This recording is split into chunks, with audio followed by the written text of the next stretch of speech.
Greetings and salutations, and welcome to Flintlocks and Fireballs, where a handful of mad actors will attempt to survive the treacherous waters of Dungeons and Dragons. I am your host and Dungeon Master Jason Phelps, and I am joined as ever by Robbie Phoenix Down Bellekom, Sam Phoenix Frown Burns, and Ellie Phoenix Town Sparrow. It's a town where all the phoenixes live, and it would be really useful if we could go there because we could get fuckloads of phoenix down and none of us would ever die. Does it just periodically set on fire, like the entire town? and then reborn. Yeah. Definitely. Probably. Their hospital is just a furnace. Oh, that's a bit harrowing. Actually. Do phoenixes keep their memories? Yes. No, they must, because Harry Potter. Like caterpillars. Oh. So flaming is actually more like a chrysalis than a rebirth. Listeners, you can already tell that we're all really overtired, can't you? We're so tired we and just sick. came back from Dragon Meet. We were at Dragon Meet. We got up at 6. We were there by 8:30. We were recording by 9:30. Me and Jason stayed there until about, I think, what was it, like 8 p.m, 8:30 p.m, something like that. Robbie and Sam were actually there all the way until 11 p.m. Well, we finished a bit early, so it was 10:30. What time did we get back? Oh, God. Here? You were meant to be there till midnight, but it just ended sooner. We got back here about 11:30. It took about an hour to get back. Yeah. I think we got here about 9:30. Something like that. But yeah, it Long was day. it was Long a day. fuck long day, and like we all Real have sick. post-con flu. Yeah. Today we've just napped and eaten food. Yeah, I'm today we supposed had to do Indian stuff food today. and just Well, you had slept. work. I did have You work. did You a had tour. work. I did have a tour. It was everyone on it was lovely, which was really nice. So helpful. And I think they could all tell I was a bit tired, bless them. But they were very sweet. They were very nice people. But yeah, it was very tiring. Having work at 10:30 after that was like, I wish I was Dragon dead. Meet was lovely. Dragon Meet was amazing. We met some wonderful people. Yeah, it was really, really nice. We recorded our own special, which you will Have heard. by By this now. point. Yes, Yes. because I will have put it on the track just on the playlist just before this episode. Yeah, we got to Excellent. play with Chris and Chloe, and we got to meet some really, really super nice podcasters. And there was so many dice. Yeah. So much So fun. many dice. And I'd done a panel, Yes. which I've never Yeah. done before, which was really fun. It was good. Yeah. And Jason good. ran some games, and Yes. Robbie and Sam were guests on a thing, and it was all very exciting. And Mira is amazing. Mira Manga, who runs the podcast, and shout out to her for just being the best podcast mum. Oh, yeah. And, Yes. Seriously. Like she Follow organised the Twitter whole at thing. Miramanga. Yeah, she organised the whole thing, but she also just took care of us for the whole day and just went around being like, "Have you had a break recently? Have She's you a had lovely water?" person. Yes, And when you're lovely, there for lovely that person. long, like So useful. it's really Because the needed. answer so often is no, I'll do I that now. about 3 times didn't realise how long ago I had had water and or a break until she came Yeah. over like, "Have you drunk anything recently?" I'd be like, "Oh shit, no, No. thank you, Mira, I'm sorry, goodbye." So, of course, you will have already heard some of this about 8 weeks ago when Future Jason mentioned it. Speaking of which, it's time for us to get a more current update as to things that are actually happening in the here and now by asking Future Us what messages from the present.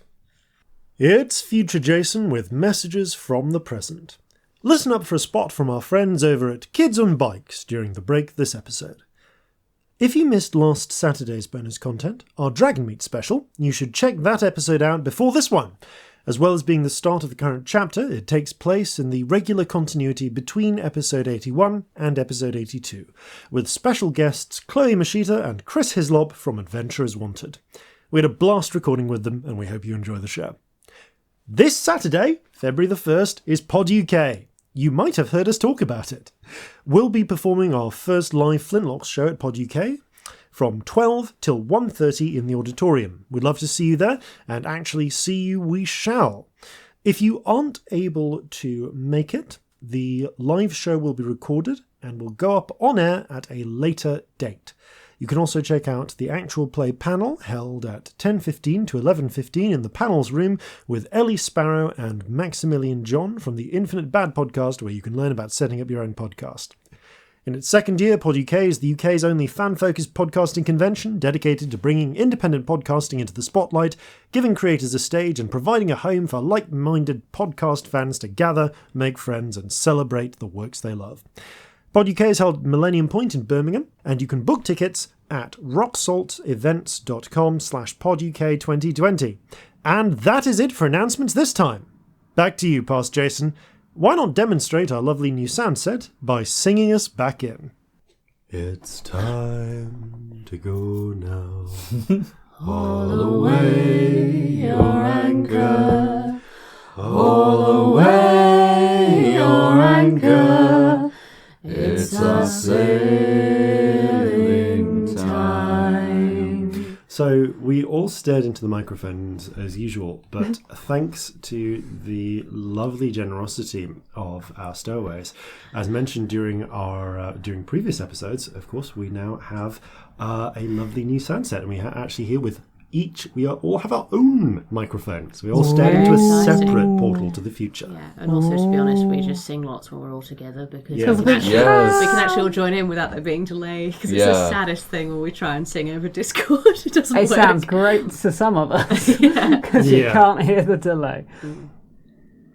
All right then. So, on those cheerful notes, it's time for us to begin Flintlocks and Fireballs.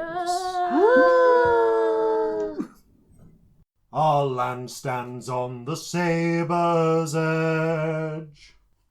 Our cities are a powder keg. Brother chains brother, no one's free. A life on land is short, you'll see. So gather your muskets, gather your spears, we'll plunder the shores of Calcinea.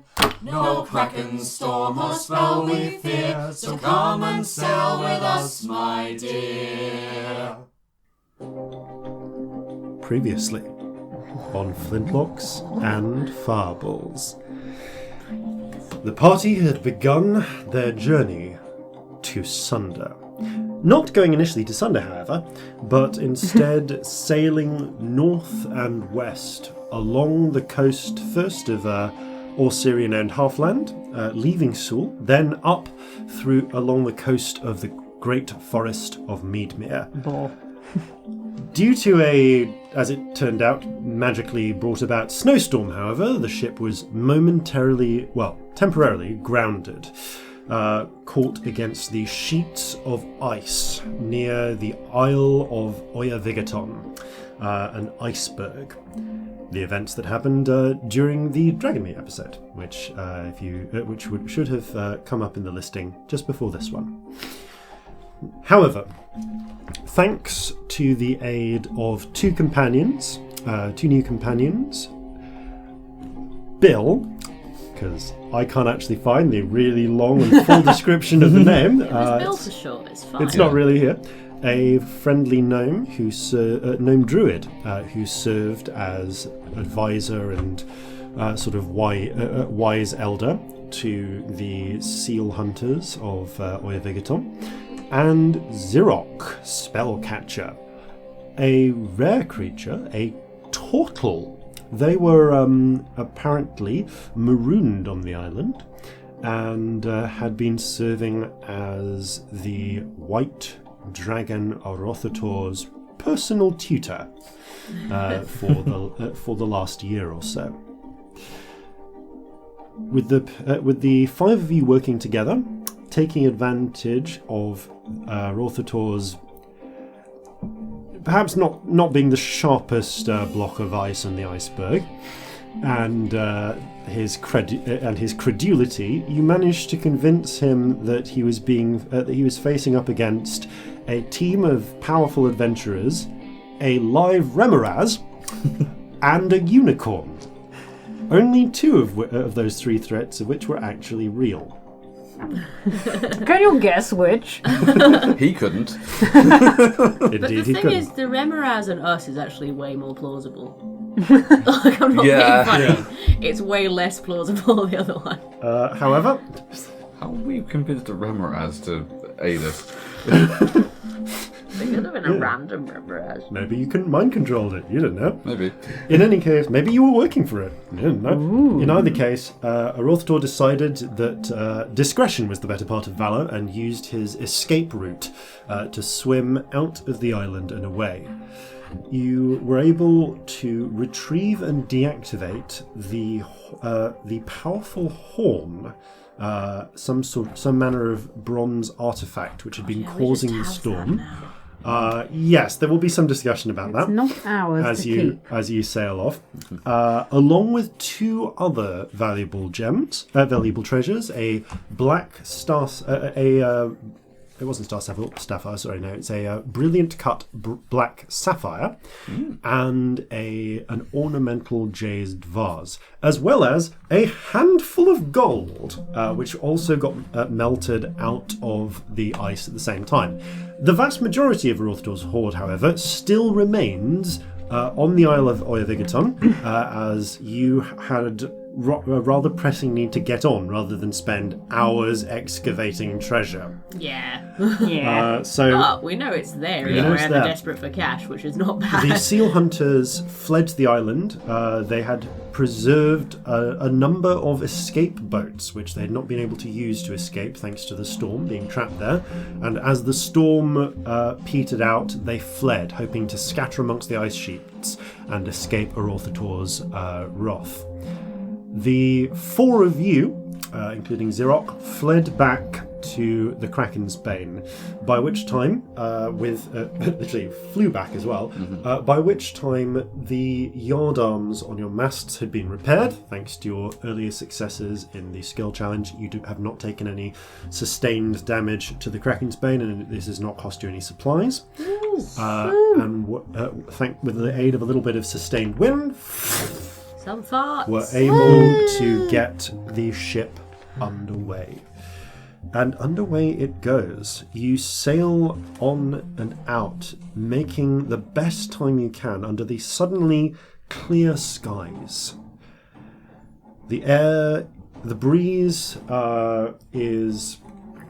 Well, part of the breeze is with you at all times, thanks to Scamp's magic. But the parts of the breeze that are not with you brush against your face as they kind of scattering your hair as the ship progresses forwards. You have made it out, still now later in the day, much later in the day, close towards the evening of the 8th of Falling Blossom. You have ultimately lost some time, but only about half to 2/3 of a day's worth, thanks to your quick resolution of the storm. Are we still on schedule for little Corzin's birthday? You were ahead of schedule before. Now it's going to be a little bit tighter. So I'm going to try and get there within the next 4 days to try and reach him. I will do lots of sustained wind spells. Yes. I will. Thank you. I will manically run around and sing shanties to try and keep morale up. I will warm people up to look like they need it. Yeah. I will do 4 a day. Okay, so you are able. I mean, that's like you are working. That's 16 you are hours. pulling double shifts. It's 4 solid days of that. So, Yep, doing it. so I'm going to ask you. So, okay, Corzin. Yeah. I'm going to ask you for a navigation check. Okay. The DC is lowered because of this, but Scamp, I need you to make 4 Constitution checks, please. Is this Can I- for In order. concentration? No, this is for exhaustion. Okay. Can I give them inspiration on some of those? You can give inspiration, or I don't know if inspiration affects saves. I don't know. think I it think does. it I does. thought it was I any think it does. D20. Yeah. Does I anyone think have it's that handy? You should Right, there's have the so player's handbook over there There's somewhere. so much shit over here. Sam, you had can't that see last? one. Player's handbook here. Yeah, if you want to hand that Let to me Ellie. have a look and start rolling things, and I will look. Okay, Yeah, that's a so 3 21 con on the saves. navigation. 4, Four because you have con 4 saves. days of travel, potentially, depending on how Oh, much... I've got 4 new dice from Sorry. Dragon Meat. So, That's exciting. Which one's going to fail me first? Well, some of them are terrible. Right. So So let's find out if No, saving throw. Yeah, you can. Okay, so you are Cool. able to provide, I'll say, 1 inspiration to the navigation check, and I'll say that you can provide inspiration to all 4 of these checks. I would love to do that. It's a Yes, D10, it's on is different it? days. It's a D10. They're in different Yes, days. Sod so it, please yeah. do. Okay, I'm going to do for this one first. So that's Make that a 28 on the 30, navigation. 20, Ho-ho! Because what else are bards for? So 16. you're like, Oh yeah. this is what I'm for. Like, 23. I mean, the lowest is a dirty 20 so far. Okay. 11. So now the lowest is an 18. And that is a 34. Okay. Wow. Driven by I had a D10 inspiration and got a 10. driven by the need to get to Werrick's watch on time, you push yourself. You push yourself. You are tired. You are drawn, but you actually managed to avoid. Seriously, no one lower than a 20. No, one was lower than 20. One was of an them. 18. One was an 18. Yeah. Okay. Yeah. I will say that on the last I've got a day, good con so it does save. not affect the rest of it, you have still acquired 1 level of exhaustion Fine. from just doing double shifts for 4 days straight. yeah. Like, all I get the I get a feeling bit we. weird. I get the feeling we all run about a bit and don't Yeah. really take as many rests as we should because we all really, really want to get there in Yeah. time. Yeah. The one moment, I'm just going to I just stand in the mage perch all day. 16 hours a day. Unfortunately, Wow. yeah, there's It's 4-hour concentration. Xerox kind of stands by the huge turtle wizard wearing very much like a, again, wizard cap, wizard's robes in a style that is decidedly Haldanic in origin, went out of fashion in Jova about 300 years ago. I love but them. kind I of love has a them so different much. style. They are It's kind wonderful. of overly stretched because it's not really designed for the form. So Torn, good. wasn't it? It was Yeah, it's pushed all over the torn at the shell, edges. yeah. Like, oh, wish I could do more to aid you here, but not really my wheelhouse. helpful if you were quiet. It's all right. It's all right. You can do it. Go on. Ding. Inspiration. Okay. That happened. We'll do discussions. Yeah, you're all so focused on it, you don't really get a chance to talk about what you've gone through, about the things that you've done there. So you're just focused on this for the next 4 days. So eventually you will need you can have a discussion with Xerox, but you're just focused on Yeah, getting I them. smoke opium every day, obviously, just so Yeah. that I've said it. Up to you when you want saves for that. Yeah, can you do me a second save, please, Yeah, of the sure. 3 that I asked for? Let's do it with the new rainbow dice. Yeah. I've got a dragon mate. Ooh, no, it's not going to be good enough. It's then. not good enough. It's a 16. So No, it's not. So you are now I think it's- addiction level 9. Oh boy. God. Okay. We're not shocked. It was gonna With the work that you do, but with the sheer blast of wind through storm, through rain, through shine, through still becalmed chilly day, you blaze forward until through day, night, and then in the darkness, in the dim starlit night, just as blue illumination begins to come over the horizon, as the faint orangish glimmer of dawn comes, you see the rooftops of the church spire and the high masts of ships docked just outside the town of Werrick's Watch. Over the horizon you see the dark, the sort of remaining dark dome of the fortress that was once the doom of Alderai the Black. The place where you faced off against Olga and, for the second time, where you failed. Also, where Corzin got married. And Yeah, and also, yes, Yeah. where you were married. It is still chill, but it is warmer, perhaps, than the last time you came. And you do still see the warehouses, the fortified lighthouse, its tower spearing up through the fog, and the fortress defending the dock. with gun ports facing to the sea.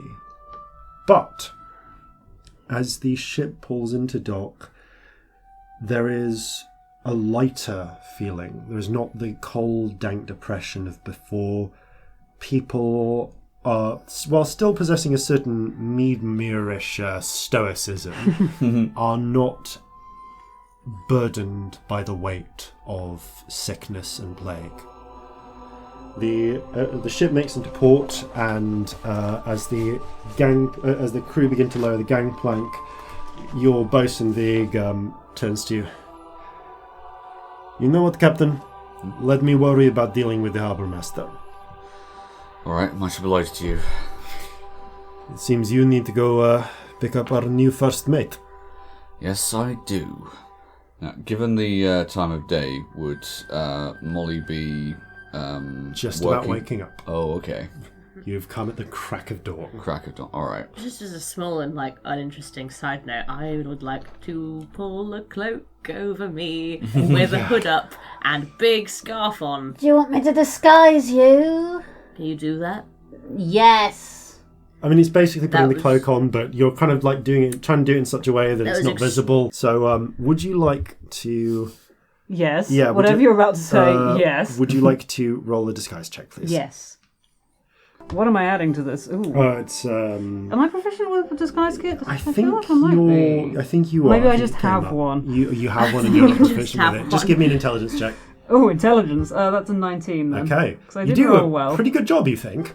I am proficient. I do still yeah. put some gloves on. You still put gloves and, on, you still I put a still hood put on. a scarf over Yeah. half of my Yeah. face. That is a 23 if I'm Okay, proficient. yeah. That's With pretty everything good. in place, you are.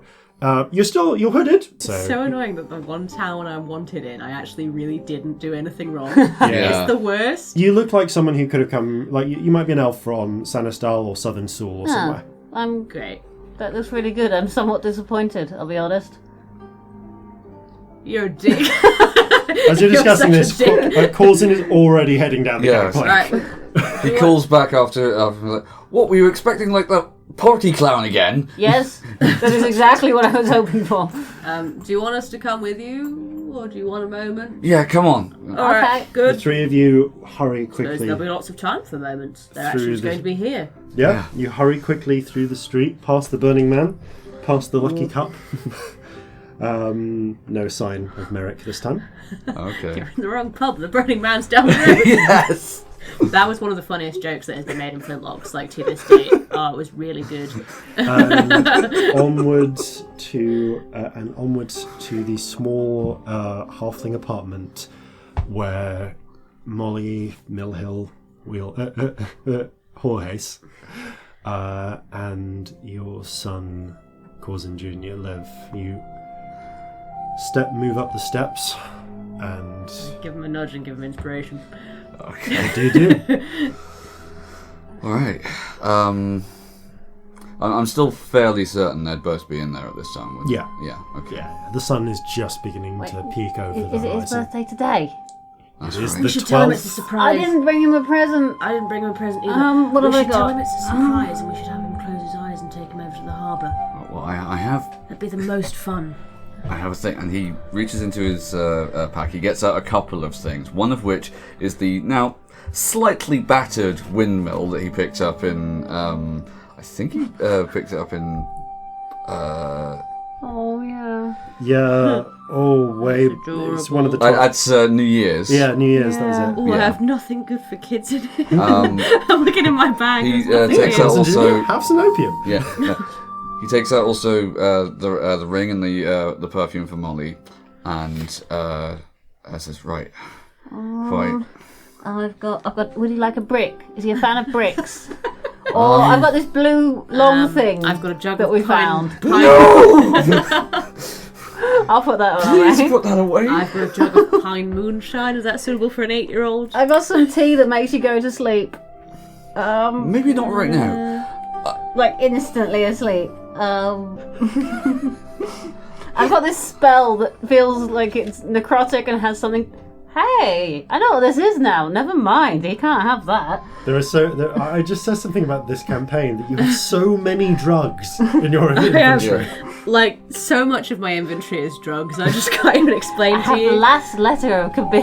I've got a potion of giant strength. That'd be fun if we gave it I'll to be him. hilarious. Give him that. Really don't think that's a good idea. He'd probably I've got- actually know how to use it. I have this knife I never use. I've got a spare sparkler. You can have that. Yes. I don't know how many sparklers I have. I've just written sparklers. I know I used some of them, but can I say I've got one left? You've got one Because left. that's You cute. could use prestidigitation to create a toy that will last for 6 seconds. That suck. Here you go. Fuck you. Oh, It's gone. okay. Meanest thing to do Oh, to if you're a playing child. like an evil sorcerer, like you see a child, you give them what seems to be a really delicious lollipop, and the moment they go to lick it, Oh, that's evil. That's I the love it. saddest. I do have a potion of healing. Hopefully he won't need that, but good to know. All right. Maybe it's worth getting him one just to keep on him. Corzin is going to go up to the front door, knock gently on it, Stand back a little bit. then Yeah, same. I stand back with Scamp. I'm just going to awkwardly watch. kneel down, take one knee, there's a moment. and wait for the door to open. Oh, One you're more. adorable. The door opens, and you see the kind of Toozle just woken up, relatively recently woken up, brilliant red hair of Molly, green eyes, kind of just got a simple shirt and trousers on. Looks rarely for a halfling, looks forward and then looks down. Oh, Can I use minor illusion to make sparkles around? What colour sparkles? Like sunlight ones. Like, like it's all. bing, Oh. little can I lights there. can I also use minor illusion to make like a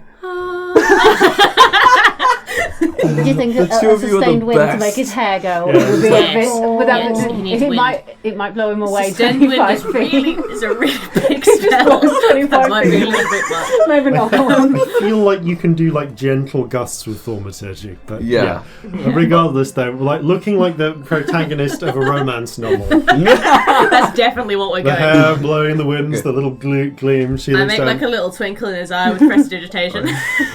This is one of there's a pause for a second. Corzin says, I know it's unorthodox to offer a engagement ring after the wedding, but I never did set much store by tradition. And he leaps up and just Yeah, she just envelops goes her. down and plants a kiss in you and just holds you tight and actually kind of picks you up a little bit for a moment. missed you so much. I've missed you so much. Oh my god. Sorry. Oh, Regent. Corzin. What is it, ma? Pa. And little Corzin runs Again, over. He's envelops him. got little shirt and trousers, no shoes on. Runs up and and you kind Sort of of spin him spins around a little bit, yeah. Yeah. He's still. He's. Oh, wait a moment. He runs back in, puts on the tricorn that you got him, and that's it. Oh, you're looking good. You're looking so good, Corzin. All right. Here, I've got It's got a bit of scuffing as if it's been worn a lot. excellent. I've got a special little thing from far away, and he takes out the windmill, sort of blows it, and hands it to him. Oh. Blows on it just repeatedly. It's like, oh, that's so cool. And you'll be needing that because there's more, but all in good time. Now, he turns to Molly again, hands over the perfume. Goes, from distant Vondion. Takes it, squirts the little into her hand. Oh, snows it again. That's actually not bad. It doesn't taste good. What was that she said about? Turns, looks over. Hello, Scamp. Hi. Hello, darling. All right. And hello, Celestia. She looks back. Little Corzin waves. Hello, Scamp. Hello, big hair lady. Hello. I've got some sparkles for you. Would you like some? Yeah. He nods. They don't last Of course very I long, would. but they're really fun. Would you like one now? Yes. There you go. I give him a sparkler. I light it with prestidigitation. He waves it, and you can see him like pointing the sparkler in towards him, and Molly just grabs that and is like, Please, no, be careful keep those with away, it. keep it away. That's hot. That's hot with Corzin, dear. It's Like, actually okay. on fire. I've got healing, but I'd really rather not. He was pointing it right towards his eye as well. It's like, no. Oh, it's like that. And he sort of waves it around a bit and is just completely distracted for like the next 30 seconds. Go on, try and write your name. Tell children about safety things before you give them things. Yes. Yeah. Put the warnings before the spell. Alright, he places the ring that you got for Molly onto her finger and says, there's, well, it doesn't just look nice, there's some special things in there as well. Only the She best. kind of flicks it a moment and then frowns, holds her hand steady in front of her. Just notice that most people, when you hold your hand in front of you, there's like a very slight shake, and just notice that it's really steady. I love how we're all doing it. Yeah, we all just stopped and looked at If it. you listen to the podcast and just put your hand in front of you to see if it was steady solidarity, we all did it. None of our hands were steady. Yeah. No. But Molly's is like perfectly steady. Huh. She looks to little Corzin, then to you. Are we going? Yes, we For a are. walk. Gev, Yes. right. Give me 10 minutes. Come in and have breakfast. Come Yes. in, all of you. Breakfast. You- Ow! Yeah, it's really Fuck. it's a halfling Stop. Bang apartment. my head on it. Sorry, I'm come in. huge. She's made a little pot of porridge, kind of divvies it up into quarters, quickly washes it, and then you see her running around, piling various things into a pair of carpet bags, puts on a long coat, well, long for a halfling, and you notice there's like a little brace on the back, which she takes down off the mantelpiece, the sharpshooter musket, slides it in. Little Corzin. What's your favourite food ever? Do you like chocolate? Do you want some Yes, chocolate? chocolate. Chocolate, I can do that. Happy birthday, here's some chocolate. Happy birthday, here's some chocolate. Happy birthday, chocolate, chocolate. Yeah, happy You birthday. remember That's Jeffrey? the song. Jeffrey opens his eyes. There's a moment of fear as little Corzin chases him round the room. And this is Marjorie. Pachan!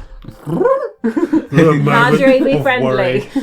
Marjorie kind of cocks her head as looking at you as if to say, "Really?" And then is kind of notices how Jeffrey is kind of hiding from little Corzin, narrows her eyes a little, flutters over, perches on Corzin Jr.'s shoulder, and points a wing at Jeffrey. Come here! And they chase, and the pair of them are now chasing Jeffrey around the room. You have no idea how long I've waited for this. Oh. So, what do you like other than chocolate? I like chocolate. I like monkeys. Food-wise. Like Strawberries, ice cream, what are you talking? I really like honey apples. I make his porridge taste like honey apples. Just quickly devours the porridge. You've caught them in time for first breakfast. And very within 10 minutes, Molly has finished up packing, put on her coat, got the carpet bags, of which she just passes one straight to Corzin. Yeah, he takes it and says, "You haven't worn that in so long, it suits you so much." You see there she is actually wearing an old Meadmerish green and grey with like a grey lining coat. It's reminiscent of the ones the Meadmerish soldiers wear. But with not an actual uniform. It's not a uniform, it's a slightly different cut, and you can see there's a little bit of loose stitching where at some point a badge was taken off it, off the breast. She's looking around and goes, frowns for a moment at something. She glances at, looking over like as Jeffrey's sneaking back into your backpack. It would be your backpack this time, Scamp. Notices a hilt of a handle. Regent frowns, looks to Corzin. Is that No. Brannigan's blade? No. Definitely not in any way. I'll leave you to explain this one. Good luck. It would appear so, although... Regent, damn it, if I know how it possibly ended up in the... I did have one of the... I did hear a rumour that he'd lost his luck recently. Believe it or not, we didn't actually steal it. It was, in fact, the monkey, which I know sounds like a lie, No, I mean, but it actually isn't. Apparently, and we only found this out after the fact, but we were docked in the same dry dock as he was. He just sort of came back wearing that grass skirt and carrying Brannigan's blade. We try not to think about it too much. I don't want to think about that. Regardless, she kind of shoulders things and writes a small note on a little bit of... it looks kind of like butcher's paper. It's not really proper parchment. And leaves it with a handful of coins just on the table. Last rent. Fantastic. I suppose you'll... Not going to bother sticking around for the deposit, given the money that we've got now. Yeah.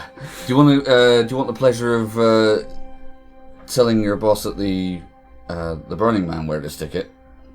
On the way out. Sure. Come on, Corzin. Your pa's got a surprise for you. Yeah. Surprise? Yeah. Oh. All right. Now, we walk out and said, well, this is your birthday, little Corzin, and you know why... I'm 8. Yes, you are. Good age. It's not every day you turn 8.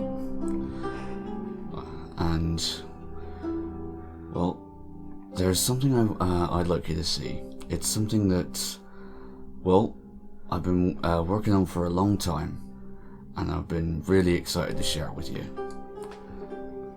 And they start walking down towards the docks. Oh, when we get nearby, Yeah. I could blindfold him with my bandana and we could take it off so he sees the ship, Yeah. in front of him. Yeah.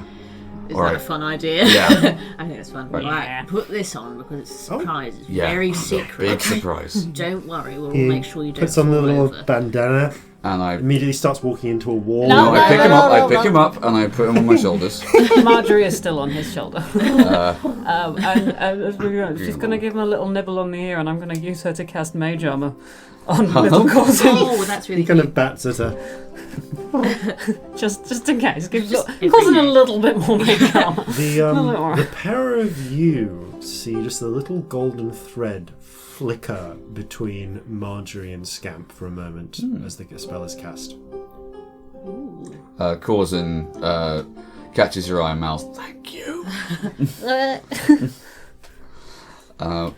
Walks along, and he's making just pleasant conversation with Molly, and saying, well, we'll be able to get all the stuff ready and away in all good time. It was a bit touch and go coming here, but we made it. And Yeah, we got delayed. I imagine we'll be going sometime in the evening because your crew's just got here. Though we're going to want a day of shore leave. Oh, absolutely, yes. Oh yeah, no rush. We've got a few things we need to do, don't we?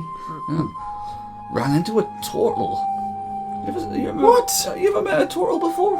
I feel like I've seen someone drew a picture of one and I thought they were kidding me. She said, little Corzin for a moment. Corzin's going to love them. They're fascinating.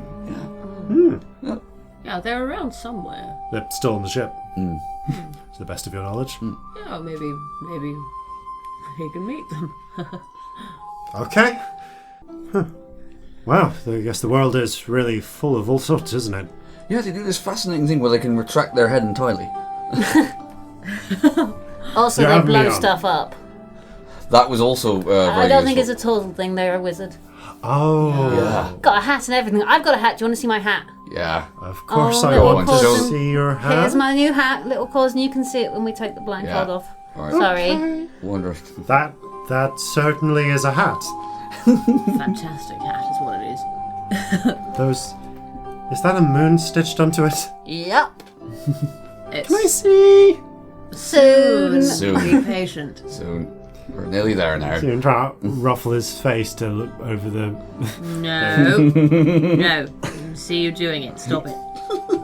You get out into the dock, and then and as you kind of lift the blindfold, there up ahead, ostentatious sails and all, is the Kraken's Bay. We gonna ride on that? Yeah. I always said I'd get you a ship, and this one ain't in a bottle.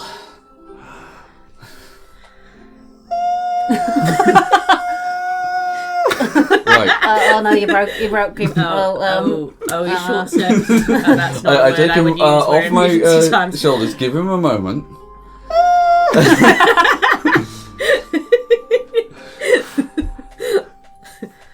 And I say, last one up to the crow's nest's rotten egg, and start running. I Starts can racing. fly on little Corzin. So he doesn't die. That Yeah. evens it out enough that this actually is now a race. So give me an athletics check. Okay, I I'm so here for would this. like to know what happens at the moment he realises he can fly. Okay, that's not good, but hey ho. We should let him know he's not always going to be able to fly on the ship.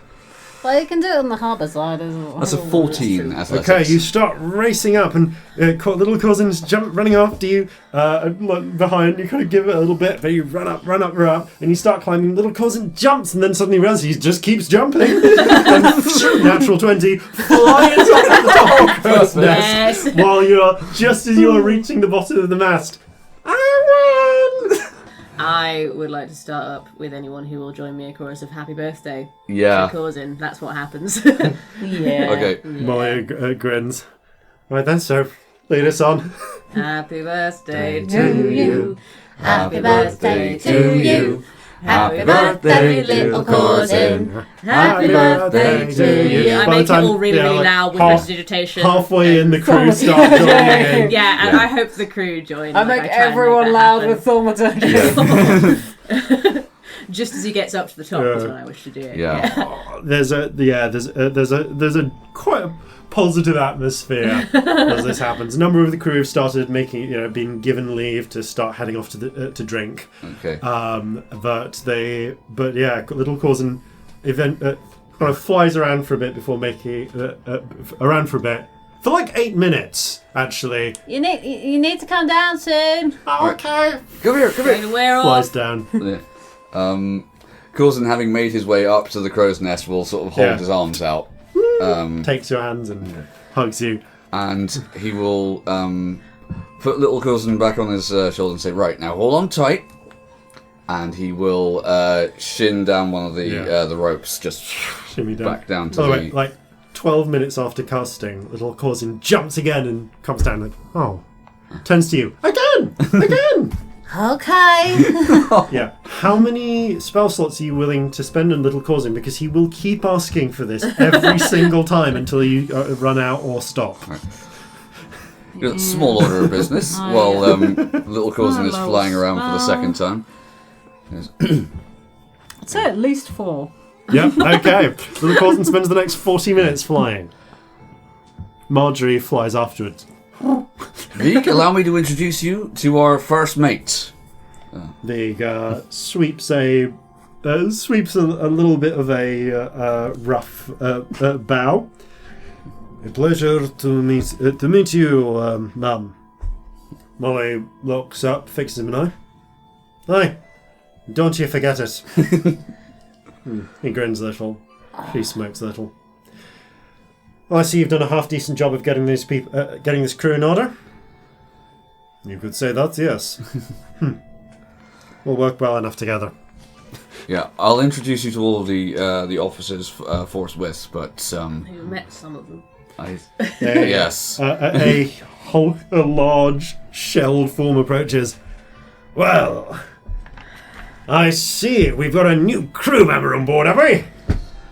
Yes, allow me to introduce you to the first mate. Ah, and a fine first mate you have there. Molly looks up. Don't get any ideas. She flashes the 2 rings in her fingers and gives them a meaningful look. Xeric kind of like glances. Corzin gives them a meaningful but good-natured look. No, fair point. Well, for some people, that's not a barrier. But I assure you, it definitely is in this case. That's all right. So you crew as well, or no? Just visiting, pretty much. Speaking of which, I think it's come the end of the day. I'm probably going to part ways myself. Never actually been to Meadmere. I mind to get the lay of the place before I get a ship back to easiest port of Bihongguao. Far away. Wow. Well, from there I can get a carriage home, as it were. Got to see the old master. Oh, excellent. Well, Fair enough. thank you very much for your help back there. No, you're a fine group. Good chat with a pistol and a sword. Fine lady with giant monsters and fine Normal child! fine wizard if ever I've seen one. You must have started early.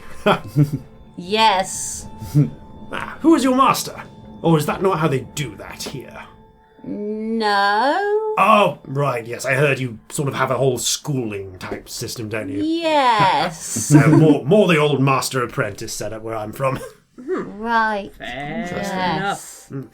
Speaking of which, do you mind if we have a quiet chat about some of the things that we found along the way before we part ways? Certainly. Yeah, why not? Let's do that. Just because there's a couple of things I'd like to take with me on my journeys. You said, didn't you, or at least imply that they came from, like, your culture, they're your things. Yes, That's- they did. Oh, And, by all means, if they're yours. there's definitely some bits that I'd very much like to make. I'd like to take with me. To start with, they pull out the kind of backpack. Included in the backpack, collected on the way out, were the various books that were on the shelf. I've done a good job at starting to make my way through translating these, and frankly, doing the best to. I'd be quite happy to carry on my work, important stuff, or some of its Age of Titans, and of course there is the thing I came for. And they take out and gently and carefully place on the table the bronze horn. Now, what actually is that?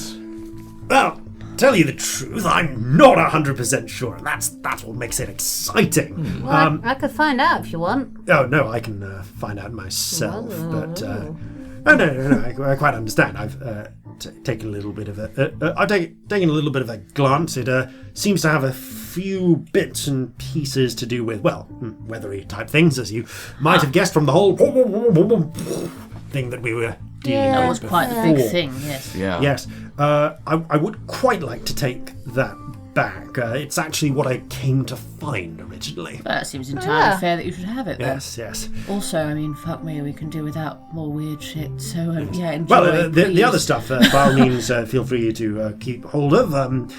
They kind of take the small pile of gold and just calmly quarter off a portion for themselves.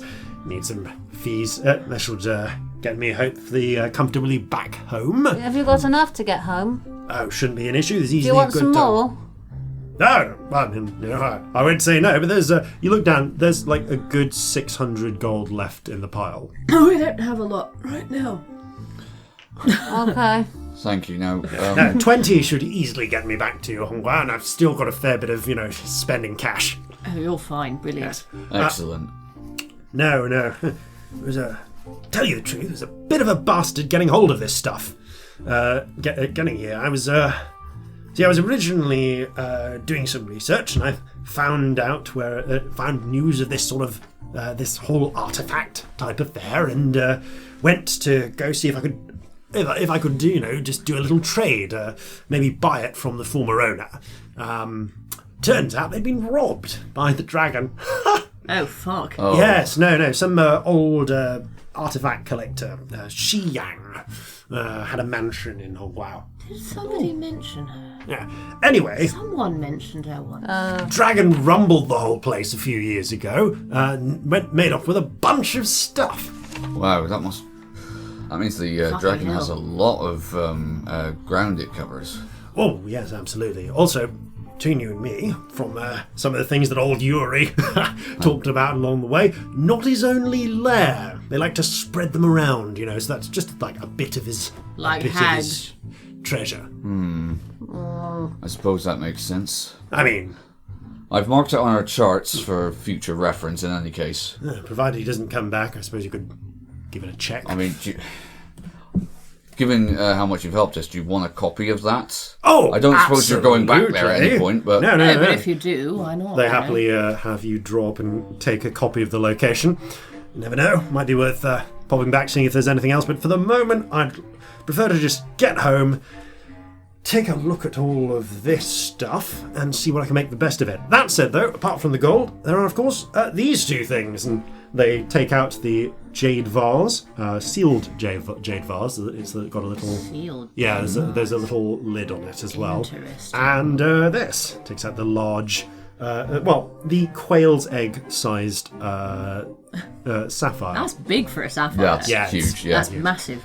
If nothing else, I imagine that's a fair price you'll get for That'd be that. worth a Oh, lot. absolutely. Yes. Yeah. Corzin very gingerly picks up the jar and shakes it ever so slightly.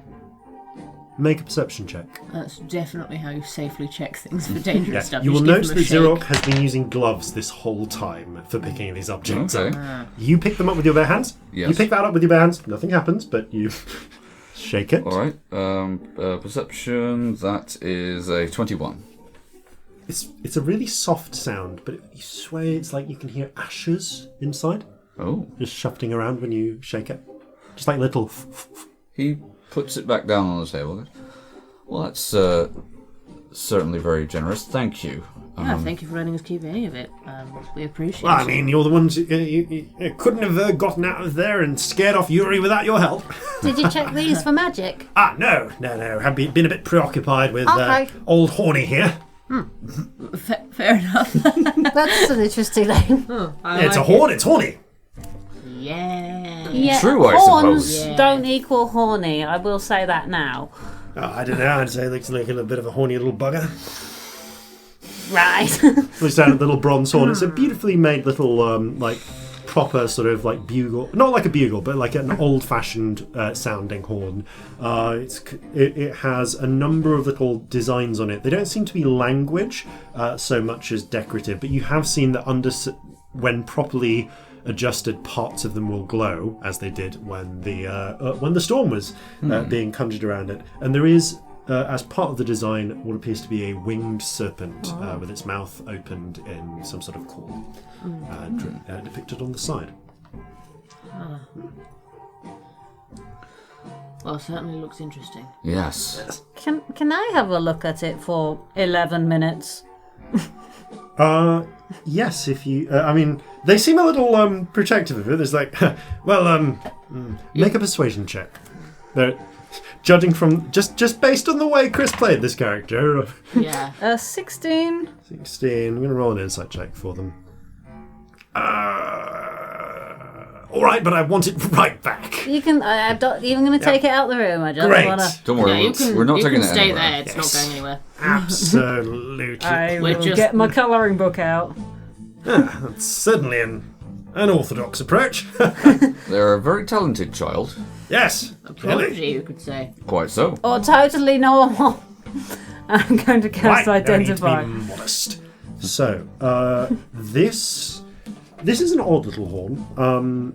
You get the sense that there are hidden functions in it that are not immediately apparent to the Identify spell, much in the same manner as there are hidden functions or elements of the Eye of the Storm. However, at its base, power, it seems to be able to control the weather in the surrounding region. At least once per day.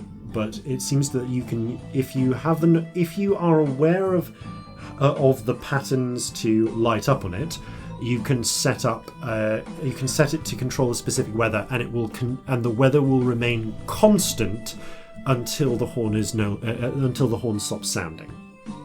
That's fun. However, the Identify spell does not give you the exact configuration for the different means. This seems to be a trial and error type artifact. Oh, so dangerous to have that as trial and error as well. Good luck. Instant You get the thunderstorm. feeling that what the Identify spell does convey, though, is that... actually, roll an Arcana check. Ooh. That's really good. 23. Okay. Nice. So the Identify spell has some limitations. It reveals a lot about an item. It reveals its general functions, but it doesn't reveal functions that cannot be easily accessed. And you do have a vague sense that it is possible to deliberately obscure functions of an item via spell or the way it's constructed. It's got hidden depths. Oh, excellent! Be careful. Oh, of course. Always important to be careful. If those goblins that I'd hired to help me on the expedition to find this had been a bit more careful, they wouldn't have ended up frozen in a block of ice. Ha! Oh, those were yours. Yes. Wow. Yes. Poor Andre, Molvo, Yuri. I honestly didn't learn their names, but they were cheerful chaps, and they seemed to like the nicknames we had. Wow. Right. You do know that there's a fair few goblins on the crew, right? Of course there are. I'm from Aldanos. Everyone's goblins there, except me. All right. Well, My people. I was going to say, actually... And some of the humans. Not many halflings there. Doesn't seem to be a halfling place. Some dwarves. Funny What that. about elves? You get elves over there? Oh, very, very few elves there. Oh, just curious. No. Been over there. Classically, I mean, here and there, but gonna roll a history check for them. Not, but of course, there hasn't been a sizable population of elves there ever since they all got chased into the Underdark. Oh. My That was thousands of years ago. Huh. The history I got taught was really biased for a long time. Until Leah, but yeah, wasn't that good at school stuff. Anyway.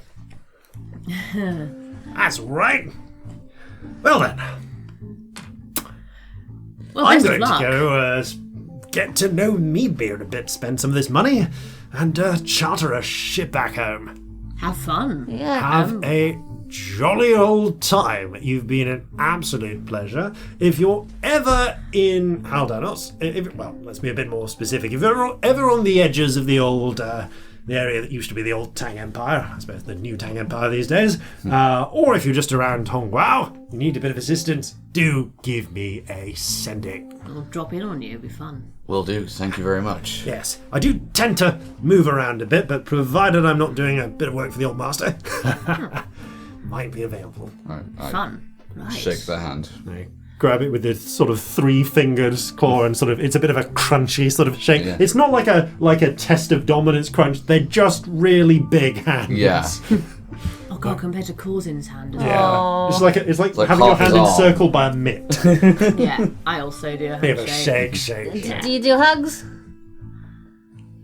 Why not? Come here. And you are just crushed in this giant turtle hand. I imagine it's a good hug. Yeah. It's a little weird. They have quite a low body temperature. Oh, a bit of a As cold well. hug. Oh. Right then, Bit chest platey. let's go. Yeah. Let's go see what's in Meadmere. They can give you a little salute. Here's the one back. Load up their little backpack. It's more like a side pouch because a backpack doesn't really fit on the shell, but they kind of loop it around the neck and have it on the side, and they head on out, and they call, and you go, and they head out. Ah, the Burning Man. Wonder what this is like. Let's go get a drink. I love the thought that they just narrate their own life when no one's there. I That feels completely within buy what it. Chris did. I completely buy it. Yeah. So, as that particular character leaves your tale, you're left with 200 I gold love pieces them. each of rescued Oh god, coinage. money. Oh, you're kidding that we have money. That's very exciting. two new items. A jade vase. It looks beautiful, and a black. Can I cast Sapphire. Detect Magic, please? Yes, you can. Okay, so the jade vase first. As soon then. as you said it was sealed, I was like, there's something going on here, isn't there? Yep. Yes, it is. One moment. Let me just see which one of these this is. So the jade vase Ominous. comes up with... trying to find this. There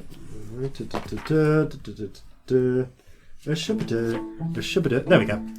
Okay, so there is an aura, quite a strong aura of abjuration. Jar's evil. How evil? What are we talking? This. Yeah. It's magic. It's abjuration. Yeah, All right. there's something. I mean, it's not necessarily evil, but yeah, just magic. there's quite a strong abjuration aura around this. All right. magic jar.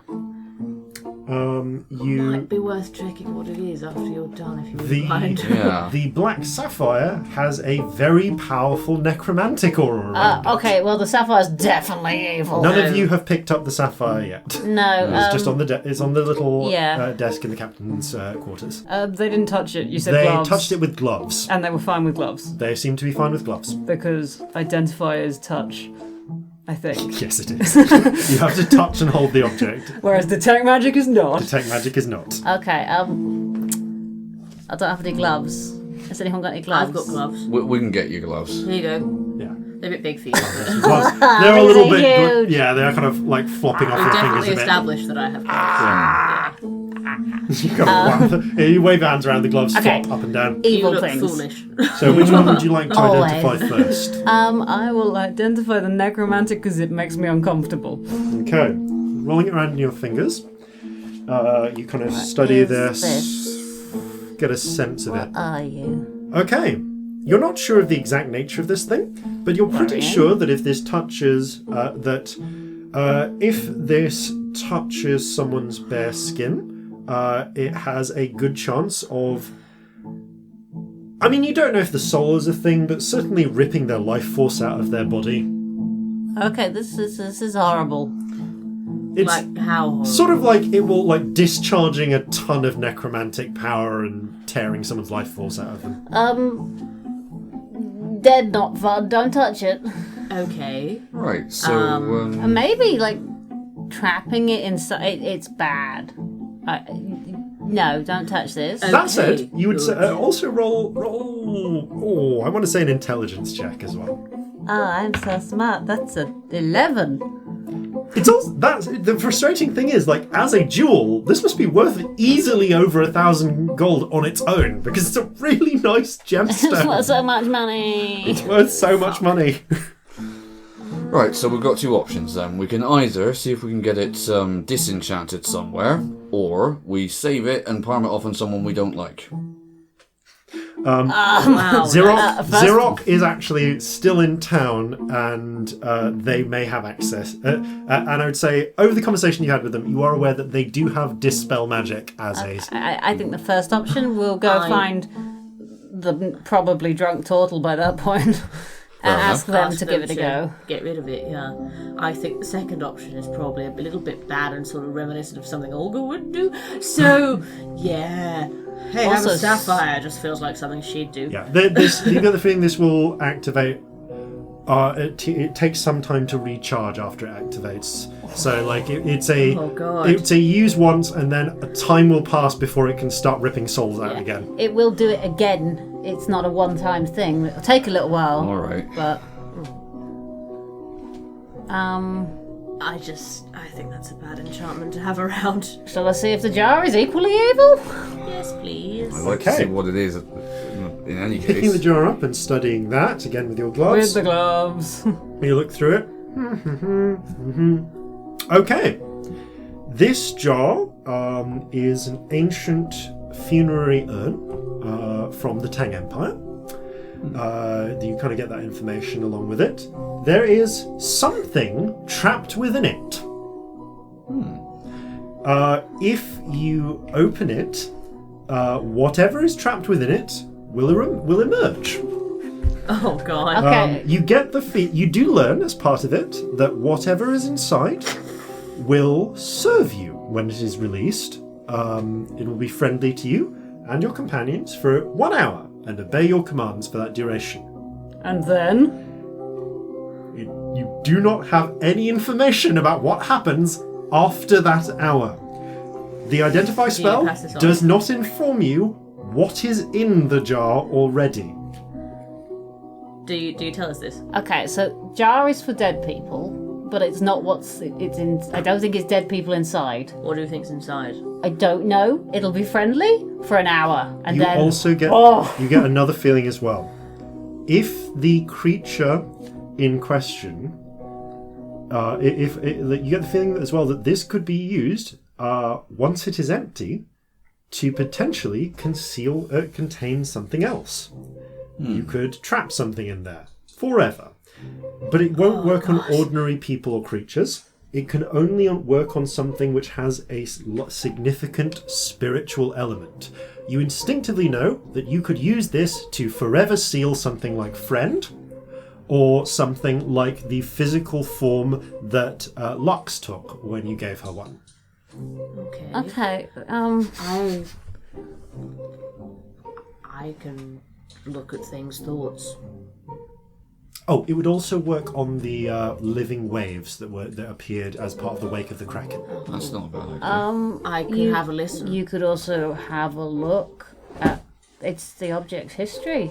Look at when it was last sealed. I could, couldn't I? See You could what look at went whoever in. enchanted the sapphire. Well, that's less important. Do we need to know who enchanted it? Not specifically. I don't know. I'm not that bothered. Be nice, but like... As long as we can Death give it Sapphire, like that'll do. I'm going to do a very quick detect thoughts on the Okay. jar. You They do are not bars, so- detect the presence of any thoughts in the jar. No thoughts. There does not appear to be a mind in there, or you cannot sense the mind of whatever is inside. Might be... Maybe it's sanctioned or something. Or maybe it's like frozen in there. Maybe it's sort of asleep.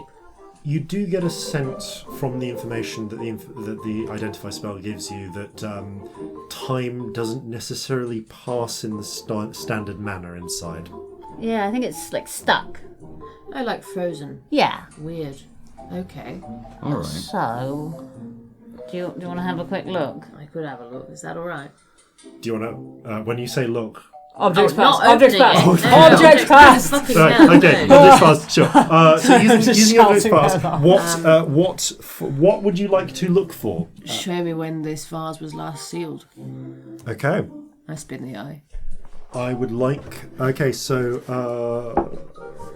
I would like one of you to roll me a D100, please. Oh god. Shall I do it because I'm doing the spell? You don't get to roll many D100. Yeah, can I roll a D100? Yeah. Go Because for I it. don't often get to. I want to find my rainbow D10. There it is. I've got the rainbow D100. 77. Roll a D4. Oh god. No. Also a rainbow D4. 4. Okay. It's quite scary. Ominous. So, Ominous. you I'm here spin for the its eye. fun. Yeah. Yeah. It spins, you focus into it. Just thinking about time. When would this have happened? Okay, you descend. Down. Down. The blue upper waters grow darker and darker. The number of bubbles grow thinner. You don't get the feeling like you're going necessarily as low as before, but you are going down into the darkness. This is some distance into the past, and the water does begin to heat up a little bit. Uncomfortably hot? Or like, what are we talking? Not necessarily uncomfortably hot. I think, just thinking about when this would have been one... rarely I need to actually glance at the at my history page at the back of my sheet. Enormous Calcinea folder. Yeah. It really is enormous. Robbie is currently using their dice tray from Pod UK, which was made by All Rolled Up. It's one of those squishy ones, like a mouth, and making it do bird faces. Okay, It's the most fun. so And it neatly covered the pause while Jason looked at his notes. So Yes, perfect. absolutely, thank Yeah. so you glance through. So this was. So you look back, and you find, and as you descend down, just before it gets too hot, starts getting uncomfortably hot again, at the point where you're going to need to start making saves, a bubble approaches you. Oh, good, says Celestia to It's herself. not quite far enough to require you to pass the first threshold. So you pass inside, and there is, and you watch as you come into the middle of some sort of battlefield.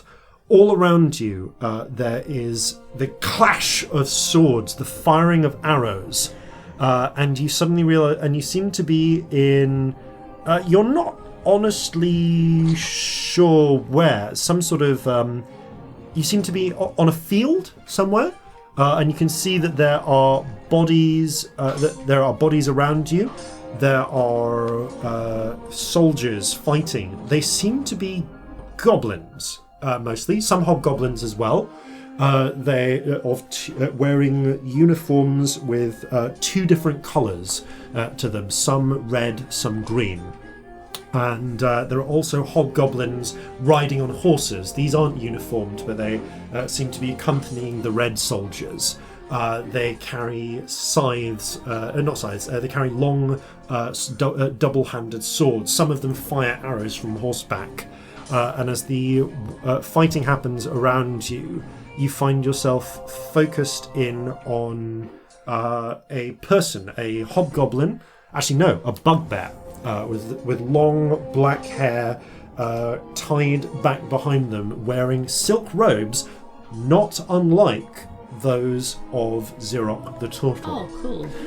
But with an even more antique sort of style to them.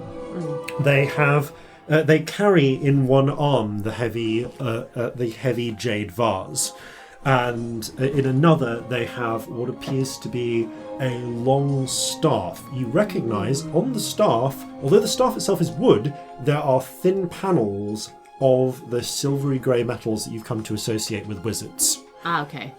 They turn, they point, and there is a blast of lightning that comes out of one, spearing through a cavalry charge coming towards them. The charge veers off to the side, but as they are, arrows strike towards them and bounce off a thin shield which seems to emerge into existence near them.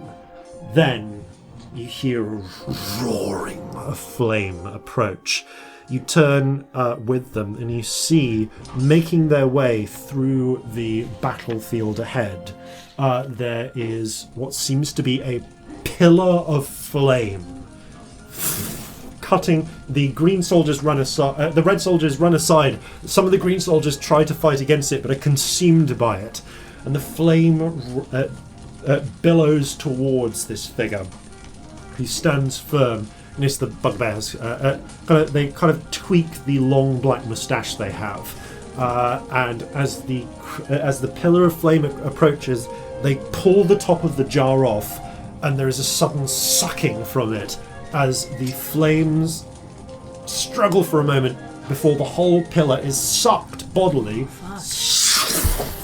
into the jar. As far as I'm aware, it's just a pillar of flame. I know nothing else. Just a pillar of flame. Roll an Arcana check. That's really fun. Oh, it landed on top of a pencil, but it's not cocked. Okay. Wow. So that is... Oh, wow. Like, it is perfectly Yeah, a number. fair enough. If it's That's 24. okay. Lovely You have hand heard tell in your readings that powerful mages of time past could create or summon or gather hold of spirits of living flame or water or air or earth, elemental forms. It occurs to you that these were probably similar nature to the water spirits that attacked you in this. And actually, as you're looking, what would I refer to them as? Would I refer to it as a fire you'd elemental? think probably, now that you think of it, this probably is elemental. And actually, focusing, you can see within, as it comes closer, within the pillar of flame, there is what looks like the spiritual gleaming orange form of a cobra reared up, and the whole and cobra and flame both are sucked wholly into the jar, before they clamp shut the lid of the vase. The They last time continue you on with gave their us battle. a trap fire elemental in D&D, it didn't go well. Sam, you weren't here for this, but we were in a basically sort of Aladdin-like scenario, and there was a lamp, so I rubbed it, and like 10 fire elementals came out of it, and they just sort of kept coming until we broke the lamp. We don't know if it was infinite fire elementals or not to this day. However, that was off air. Yeah, with the flames now, with the pillar of flame, the fiery serpent sealed away, they turn and continue with their battle. You rise back up as though as it closes around you and return to the surface. No tallies for that, right? Cause it's no objects tallies passed. because it's objects past. Cool. So that's a sort of fire creature in there. Oh, Yeah. okay. Proper fire elemental sort of situation. So please note next to the jar, sealed fire elemental brackets serpent. Brackets cobra specifically. Cobra fire elemental. Yeah. Specifically fire snake as well, just to make it Oh, scarier. great. Right. And you say it'll be friendly to you for an hour. Yeah, but then Yeah. what will it do, you know? Don't want to let that loose on a ship that's made of wood. No. No. Cool, though. Yes. Yeah, but what do we do with I have this? no idea. Do we try and sell it to someone? Oh. I'm scared of that. You feel certain that this would command a valuable price to the right buyer. Oh. Just as the death sapphire would. So it's probably valuable, but you know, it's not just a one-time thing. They'll let the fire elemental out, and then they can Trap trap something else. That Right. Scary. yeah. Who could this actually be useful for that's not terrible? Like the army? Could Which be a one, good though? one-time weapon. Yeah. The one that Yeah, we're it's on good for side an with, hour, preferably. and then I mean, you. Here's the thing. Like before, you are gonna have to go back the way you came to make your way onto Sunder. So if you wanted to take like an extra 4 days of travel onto your already going to be 3-month journey to make a stop off at Delay, pay a visit to your friendly art dealer before you leave the continent. We could do that. You have a chance to do so. Imagine Gunter with this. No. Sort of thing Destin would have bought, isn't it? I think Just you, to have. if you do intend to sell this to him, you may wish to send to him in advance to so that he can kind of set up a meeting with high-powered collectors like Oscar Schwartz who have more money, potentially. I'm worried putting this in the hands of people. Random. Yeah. Just whoever has the most money. Bit scary, Yeah, isn't for it? the Yeah. moment I'm... Maybe we should lock it in a vault. I mean, it's sanctioned. The ship's sanctioned. You so do have nobody, cargo space, but nobody can find it. Yeah. Like, if people look for magic stuff, nobody can know it's on the ship. That's which very is helpful. useful to know. I don't think we should just put it in the cargo hold. I think maybe we should put it in, like, a No, locked cupboard That's somewhere. the point, Yeah. actually. Is there, or could there have been included in the outfitting of the ship, a lockbox in the captain's vault? cabin? No, but I will. There was not explicitly, but I'll say that if you're after just like a solid lockbox, you can buy one here Right. for. You can probably buy one here, depending on the scale, on the size of it, for anywhere from 50 to 200 gold pieces. Depends how big you want it to be. If you want something like the size of like a storage chest, then I'll say, just for the purposes of time, that asking around, you can get a lead-lined, solid, kind of wood reinforced with iron storage chest for 50 gold pieces. Happily. It comes with a sturdy lock. Does not come with any traps or anything pre-installed. it's like, That'll do fine for now. if you did not specify when you're getting the ship built that you wanted a smuggler's hold, so one has not been installed directly, but you could get one installed in the future. Okay, yeah, no, it was more just like a small-ish lockbox for specifically... The lockbox is large enough that you could easily hide a halfling corpse in it, or with a degree of breaking the limbs to fit in the right place, a small a human of perhaps no more than 6 feet height. Right, okay. That's disturbing. Sorry, sometimes it's easiest for me to explain storage Sizes in equipment dead bodies. in how many corpses you can hide in them. Fair enough. Disturbing. Yeah. Yeah, I enjoyed that. I will put one of those magic mouth things on it. Oh, excellent. Stop anyone else touching it. What's it going to say? No. Perfect. All right, that'll do. So please make a note on your ship that you have a secure lockbox in the captain's quarters with no in magic mouth. Right. Yeah. The secure lockbox, for the purposes of this, has a DC 20 lock on it. Excellent. Okay. It is large enough to fit both items. Oh, fun. Yeah, I should just put these in a box and forget about them for a bit. Well, no, let's take this one and get the dispel on it. Let's Yeah. do that, because Okay. we could actually sell the sapphire for quite a lot. I don't think there's any benefit to having a murder sapphire. I don't want a murder sapphire. That sounds terrible. Yeah. So you kind of call Zurich back, who is now into their cups a little bit by this point, and they kind of come back into the ship and look at it. All right, let's give this a try. They cast Dispel Magic. There's a moment where the gem seems to sparkle a little bit. There's a few wisps of shadow which seem to come off it. Did it work? One moment. They put their gloves on, pick it up, turn it in their fingers for a minute. Now that's odd.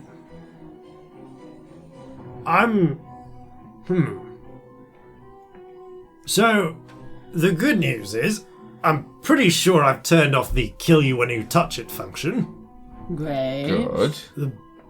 But it looks like with a little bit of work, you probably could restore that. Because, yeah, there's not a good way of putting this, but this sapphire is just full of death. Why? Why? That said, so long as no one bothers with it too much, it should be possible. You shouldn't actually. It won't actually kill anyone just by touching it now. Who made a sapphire that was full of death? Yeah, now I mean, Who did I'm that? not really sure. This looks like more like someone got a sapphire who was full of death, and then Filled it up with more death. no, just figured out a way to release the death a bit. Right.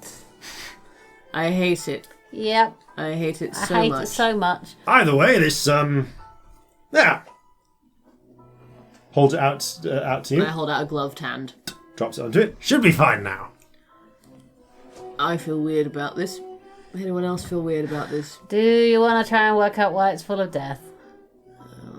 Well, I did suggest looking at Yeah. who did I that. just didn't want to. We could. You're right. Now that it's not just a spell on it that can be dispelled, now it's a whole thing. Yeah. Out of character, DM, would that be a problem? Looking back to what exactly? What would I look back to? When it was enchanted? Or, yeah, who made it / enchanted it? When was this first filled with death? Show me when the sapphire was filled with death. That'd be a good one, wouldn't it? Okay. There's a danger of going back very far with this one. There is. If it gets too far, just come back. If it starts burning, I'll come back up. Okay. Okay.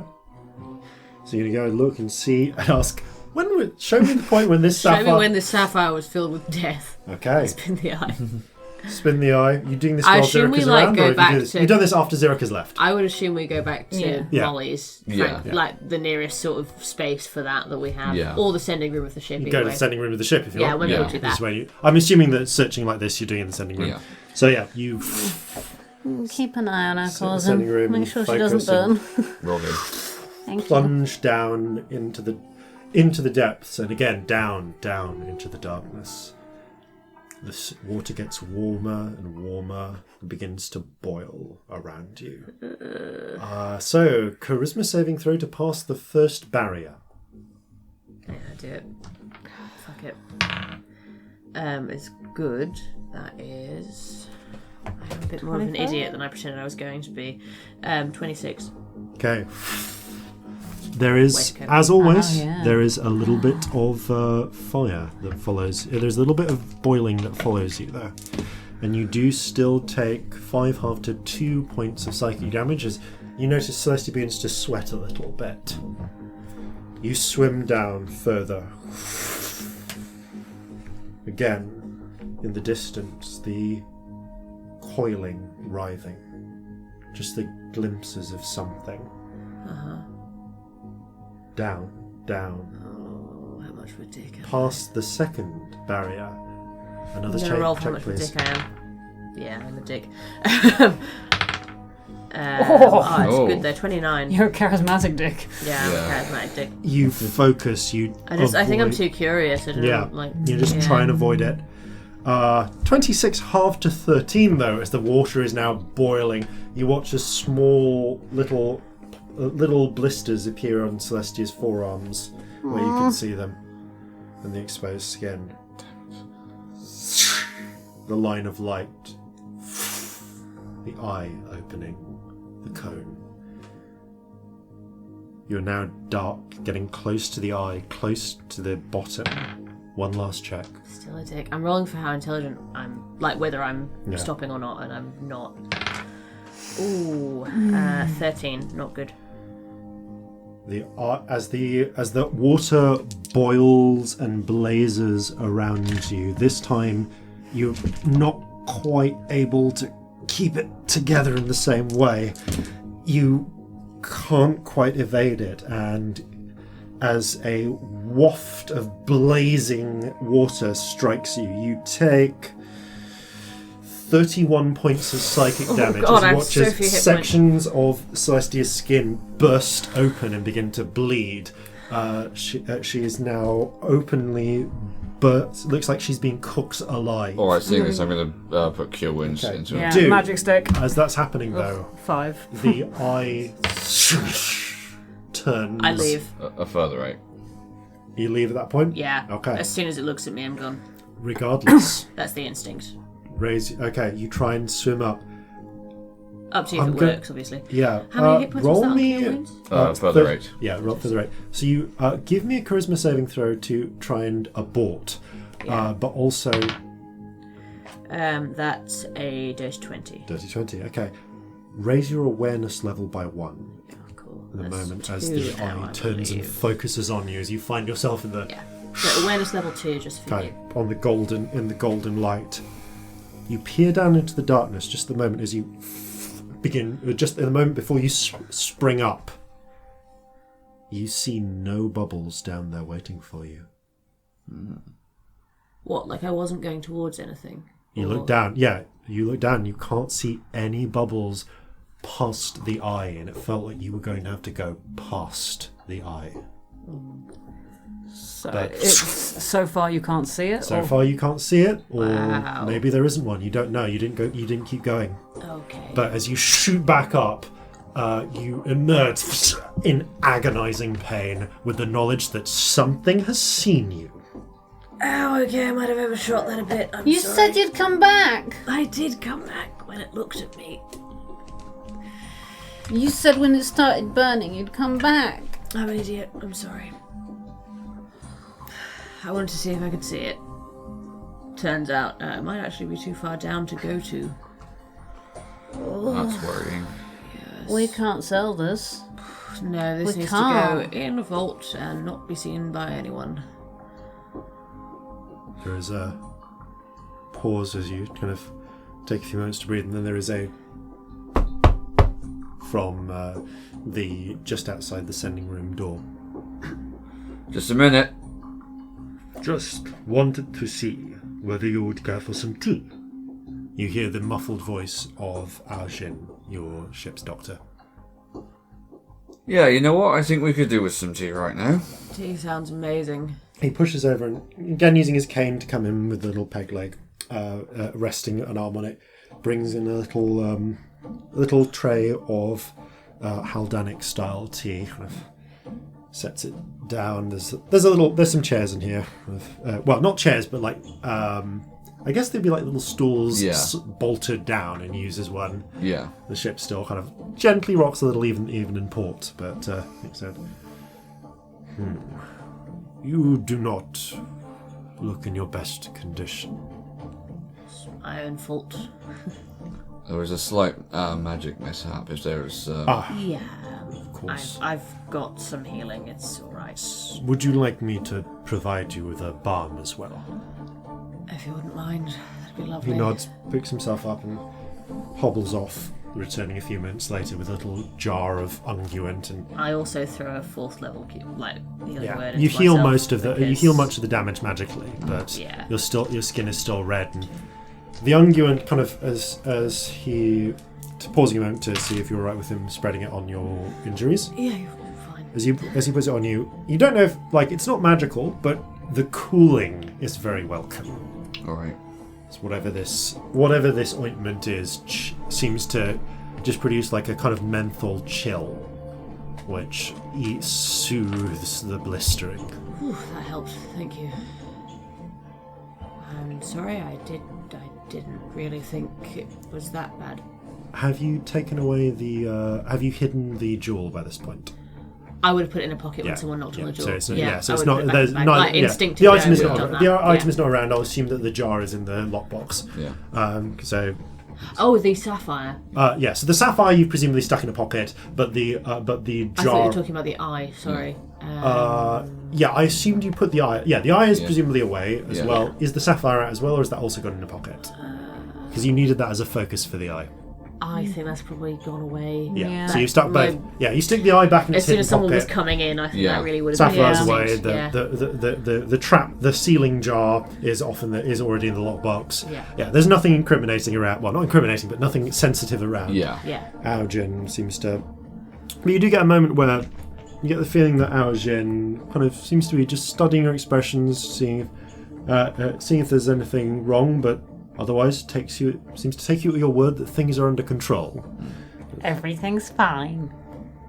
Of course. Well, Everything is fine now, honestly. he nods. Thank you. It's all right. I'll come by and pick up the tea later. Captain. He inclines his head and hobbles away. I turn to Scamp. I'm sorry I've worried you again. That was stupid. It's alright.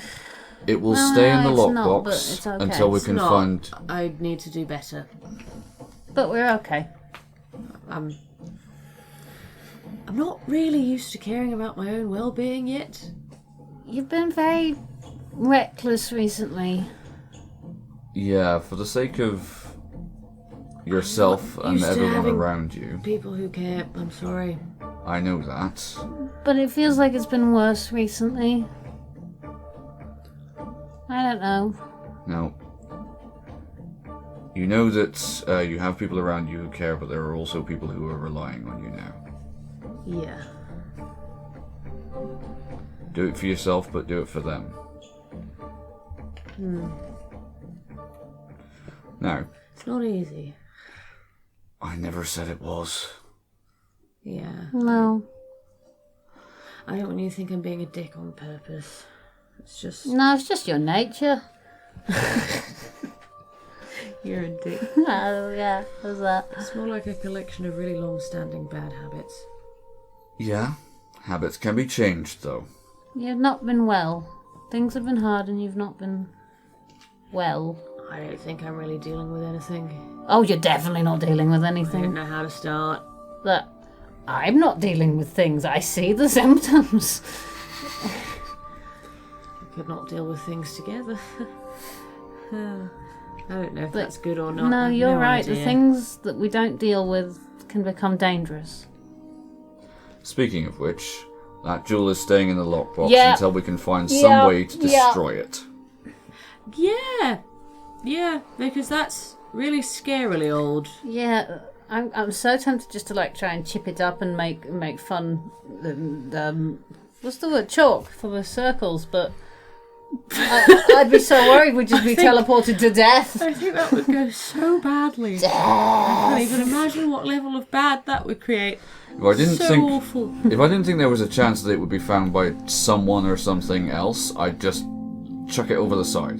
Yeah, but we know someone will there's fucking terrible exactly. things That's down why there. it's staying in the there's lockbox. Very specific, scary things with a lot of reach in the ocean. Yes. Oh, I wonder if it's connected to that door. Maybe.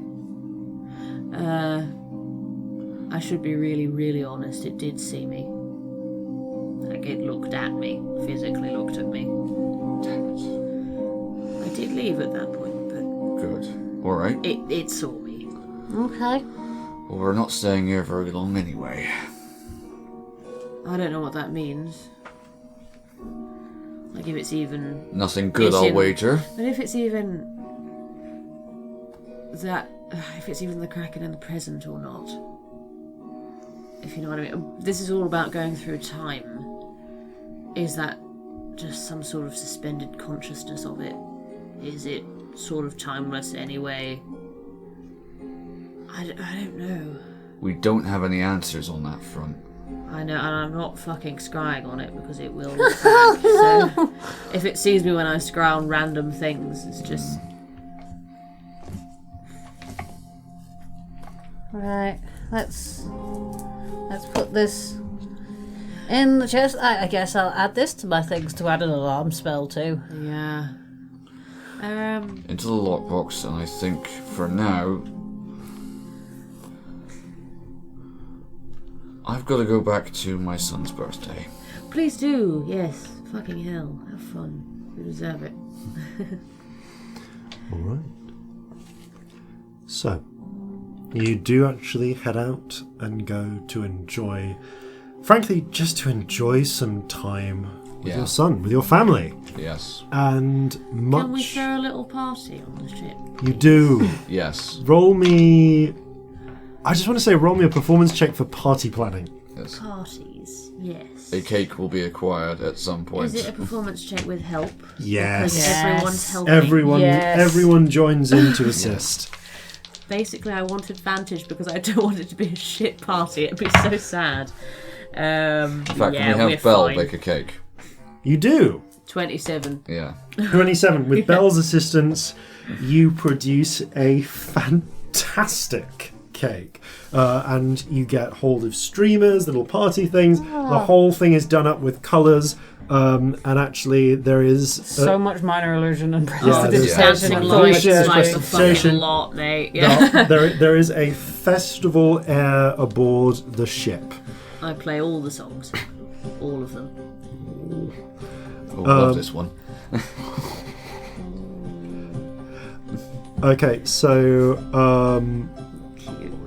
that's lovely. I love the thought that this is Celestia playing. That's really sweet. Yeah. And you end up playing a merry tune. This was actually the song that we met the Rainbow Spirit to. Yes. And the Rainbow Spirit flitters around as well to the music.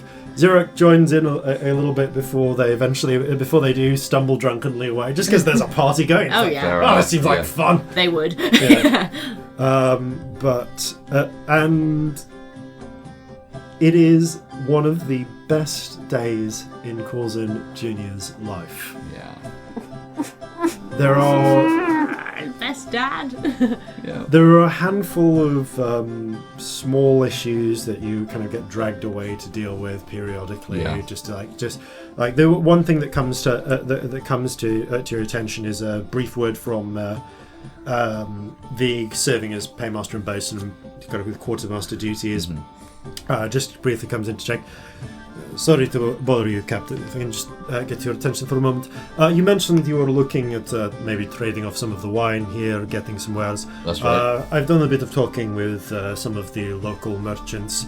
I've got a wine merchant who'll take Sulian Red for 210 gold a ton, and I've got an iron tool merchant who'll sell various just iron goods, samovars, various sorts of tools and the like for 170 per. So as much as you want to buy or sell within your budgets. Just give me the word of how much, and I will take care of it for you. That seems After all of it reasonable. If you can get rid of all the wine, Of course. perfect. The iron goods. In terms of what's going to be most valuable to merchants in Sunder, I think possibly the samovars will be. Of course, I'll make an order for those and various sundries. So, just to give you a quick note, so for the sale of the wine, you get 1,680 gold pieces. Right. Ooh, where's my maths? If you wanted to spend all of that on samovars and so on, you could get 9 and have a bit left over. Or if you wanted to buy 10, you How could. much did we get? I'm sorry. So you got 1,680 gold. So you could. So it's 170 gold per sort of, as it were, crate of samovars. Right. It's not just samovars. There's other like small manufactured goods, tools, crockery, that sort of thing. Just things that Okay, are. we currently have 7,830 gold in total. Obviously, 6,000 of that we've established we're going to have for crew wages. Yeah. Also, something that I would have taken you aside in character and talked about at some point Yeah. is we should get some more Phoenix down while we're here. We Absolutely. should spend some of that profit on Phoenix down. Yes. Do you want us to go to the church while you're... You have a Spend- yeah. party. We can That's fuck off true. for a bit. If Sister Vanway happens to be around, maybe we can have a word with her. Yeah, or then again, maybe we should wait until after the party, because if I go, you won't have any music and it'll suck a bit. So, I have a very high opinion of... yeah, you're nobody else can play anything. That's not like, oh, my music's so good, there's not a party with that. That's like, the music's gone. You literally have one. Like some of the crew do have their own instruments and they do play a little bit, but you're leading the band, Yeah. frankly. When are we leaving? Are we leaving tonight? Are we leaving tomorrow? You are Like- leaving probably with the morning tide. Yeah. You're spending a full day just because the crew, frankly, want a night in I port. mean, They can need we, some shore leave. Yeah. I mean, Can we have done this at some point in the day? Yeah, you That's do the so steering Little deck. ridiculous. Corzon's 8. His bedtime's going to be super early. That's Yeah. true, actually. Yeah. Yeah. Yeah. Yeah, you head off as the party comes to its close. Well, the party 9 continues PM. after. Yeah. Frankly, the party continues for Yeah. the sailors who are having a jolly good time. But little Corzin kind of stumbles up to his new bed. Now this Yeah. would be in the captain's cabin because during the days it took to get here, Corzin would have been kitting out the captain's cabin. You've given your child a room with a door you can close so that you can have some time with your wife. Oh yeah, yeah. You've not seen her in ages. You have actually had That the would captain's suck. cabin modified, so Yes. you have this little Corzin has his own room. You Yes. can also but- cast silence. So Yeah. It's true. This is How also long true. at a time can you cast silence for? It's like 10 minutes. 10 minutes. Hey. concentration. Oh no. Sorry, It's carry so on. mean. Describe Carry your on. lovely, wholesome Yeah, do room. the wholesome things. We'll shut up being dickheads. That's fine. Yeah, about a quarter of the space would have been boxed off for little Corzin's bedroom. The rest of the space would be taken up by there'd be a four-poster bed essentially, a quite large desk with a stool and some chairs around it, a drinks cabinet and stove, a weapons rack. You need. The lockbox, which would be recessed into one of the walls, Yep. and there would also be a blank wall that has just into the wooden planks that make it up a large number of names carved Yeah. into it, and these names won't mean anything to either of you, but above them, you just see the year 17. Checking notes.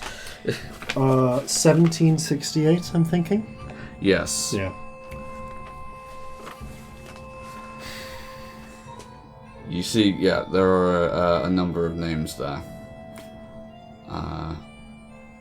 Underneath it just has a 1768 barnacle point.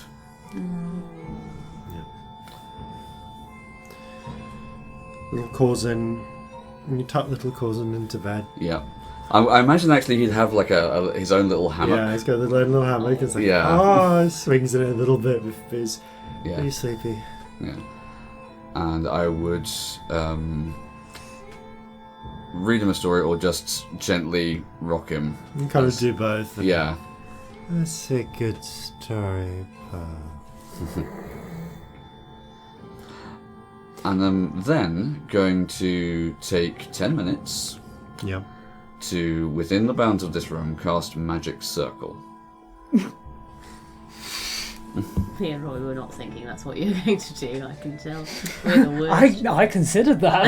How long I does considered Magic doing Circle it last for? myself. I believe Magic Circle... It's on your card, so I'll That tell you, you. if you got that since you leveled up. No.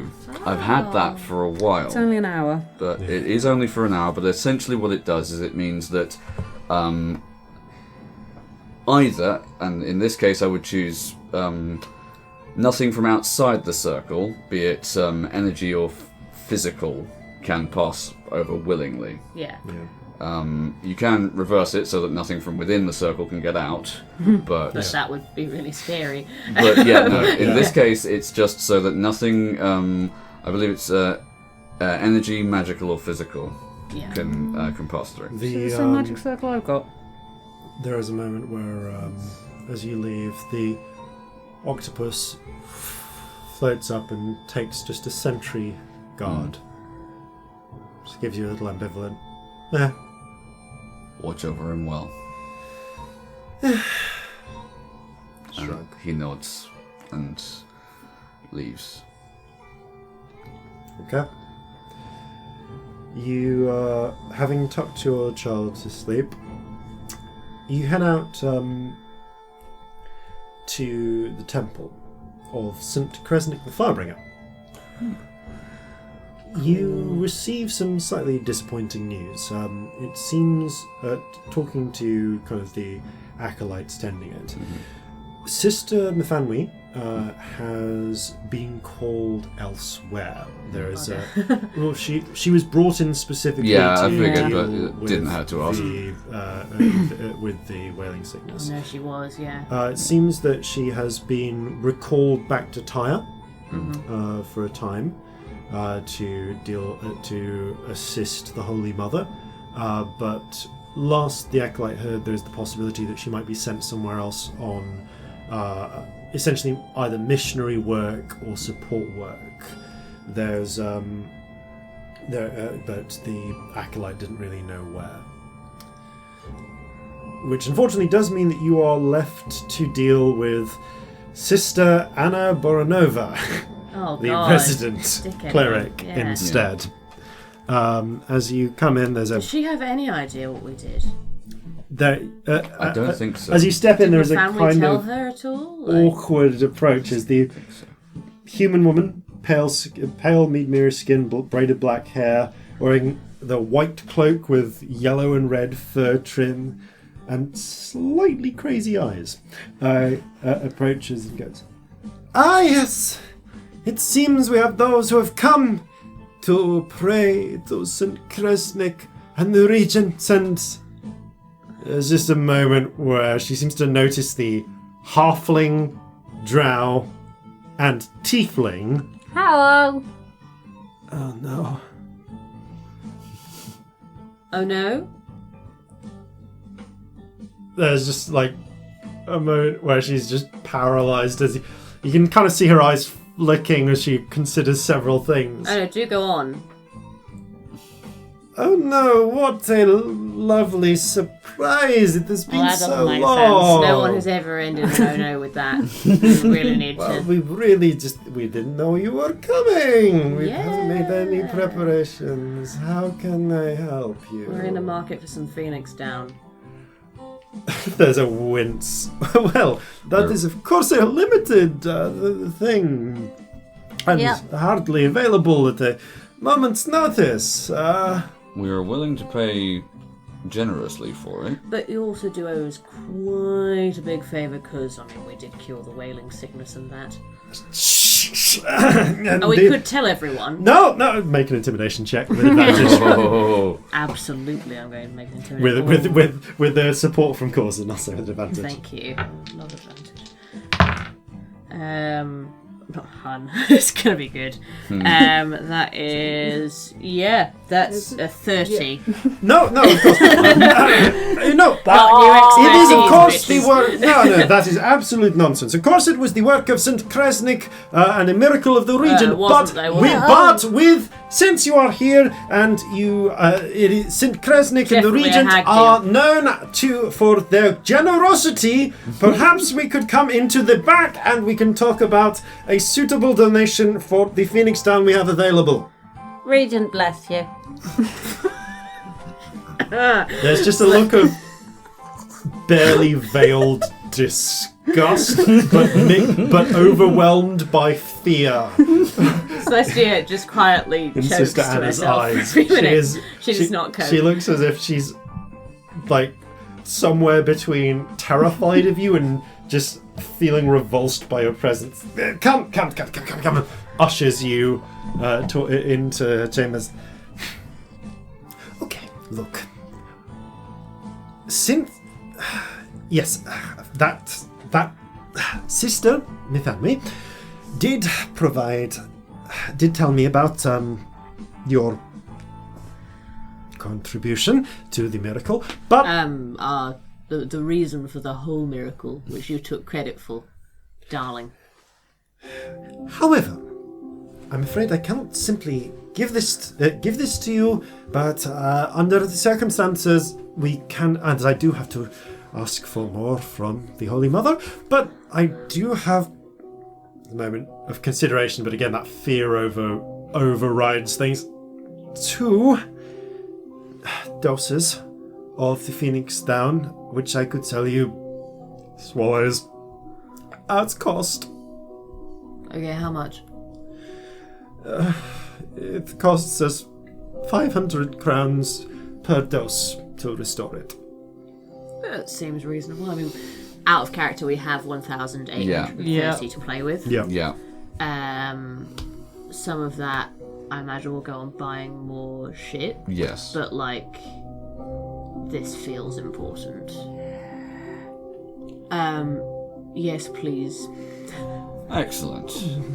You see as she turns and goes. I guess I'll keep them because I'm the one that can use them. Yes. So, goes to a beautiful sort of frieze of a noble-looking, sort of vaguely noble-looking, bearded figure with a kind of with a yellow fur crown and a cloak of flames, holding a torch, a burning torch, depicted on the wall, and blocking exactly what she's doing with her body. She does something, pulls the frieze aside.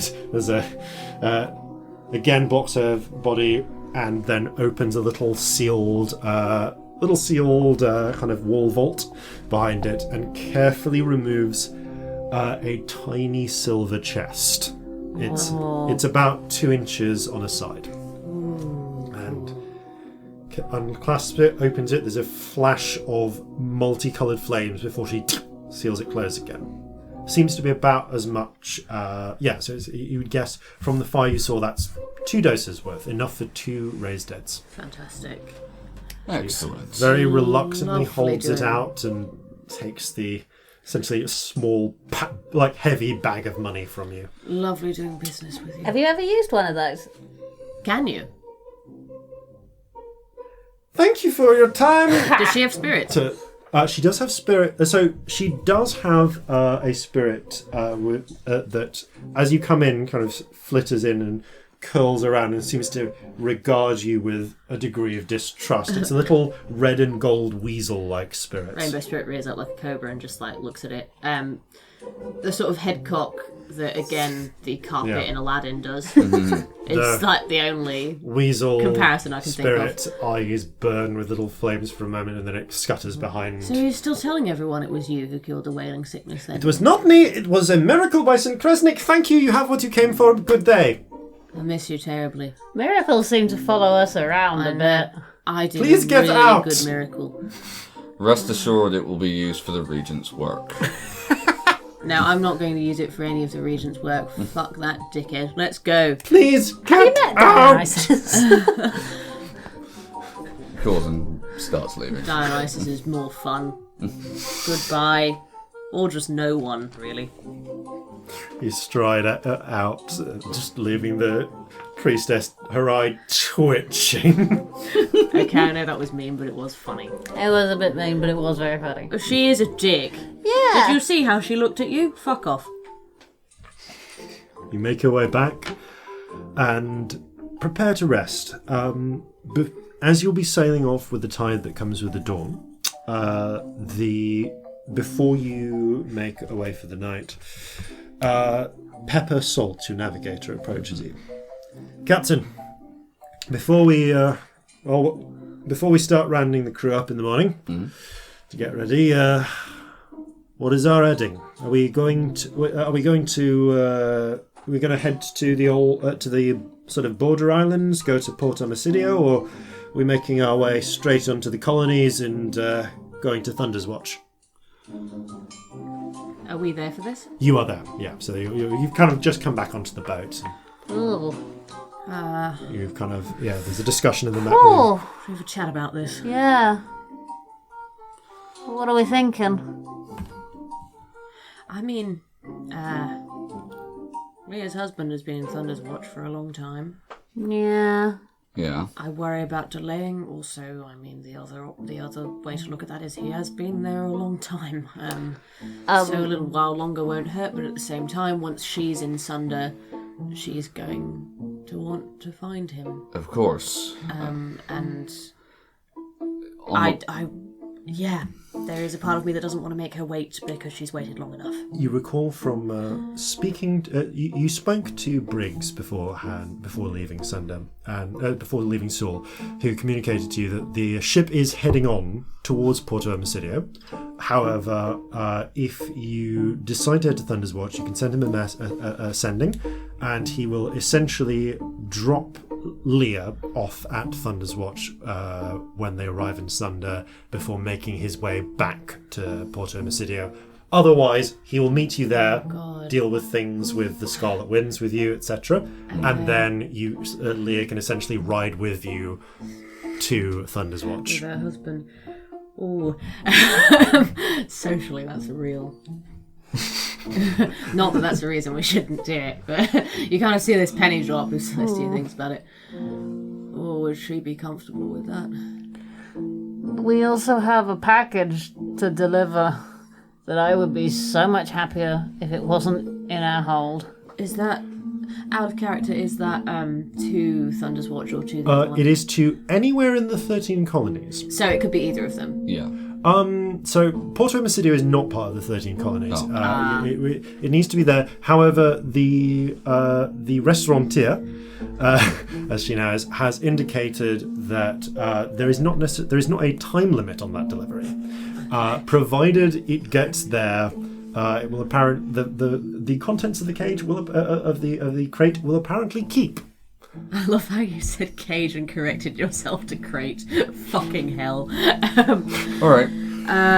You have a point about that package as well. That is another reason to maybe go there first. Yeah, it makes me super uncomfortable. I'm super uncomfortable with most of the things we have to do in Thunder's Watch, and there is a part of me that very selfishly just wants to get them all over with. Yeah. But that's a selfish thought and doesn't concern the whole ship. So, yeah. Whether that should be taken into account, I'm not sure. We don't know what's in that package. It could be a risk to the ship. It could be a risk. Well, that's something I was hoping we would be able to ascertain before we got there.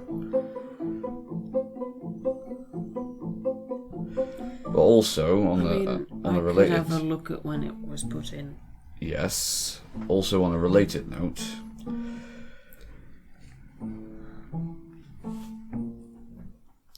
If we go to Port Omicidio first, then we can deal with whatever Briggs wants to deal with, and then we are our own agents. Except for the package delivery and the husband to find. Yeah. You can ascertain whether or not he's moved, if he has. My concern is we'll go there and they'll want us to do something and that'll delay us going It might to take the other. months, and We've no idea what it is.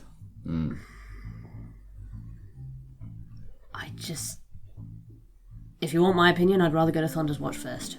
I'd rather go Thunder's Watch first. Fuck, I'm a Sidio. There's no time limit on that. Leah's been waiting forever, as has Michael. And we do have this scary package that it would be really nice to get rid of. Alright. Set course for Thunder's Watch. Captain. I need you to make a sending to Briggs advising him of the situation. Yeah, of course. Happily. I'll say you do I so. do that. Briggs confirms.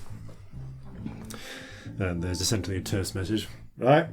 I'll make sure to leave her with a bit of spending money, and she'll meet you when you get there. Hope she'll be alright in the meantime. She's been through worse. I hope that wasn't too selfish. It'd be really nice to just have this done. I understand that. And given that there is no immediate time limit on this, I'm inclined to get it over and done with myself. Yeah, But there's not a time limit on the other place. There's not technically a time limit on this one, other than sort of guilt. And the package. And the package, which is terrifying. Yeah, that we need to address then, because it is the next pressing thing. Now, Do you want me to do a pass spell on that?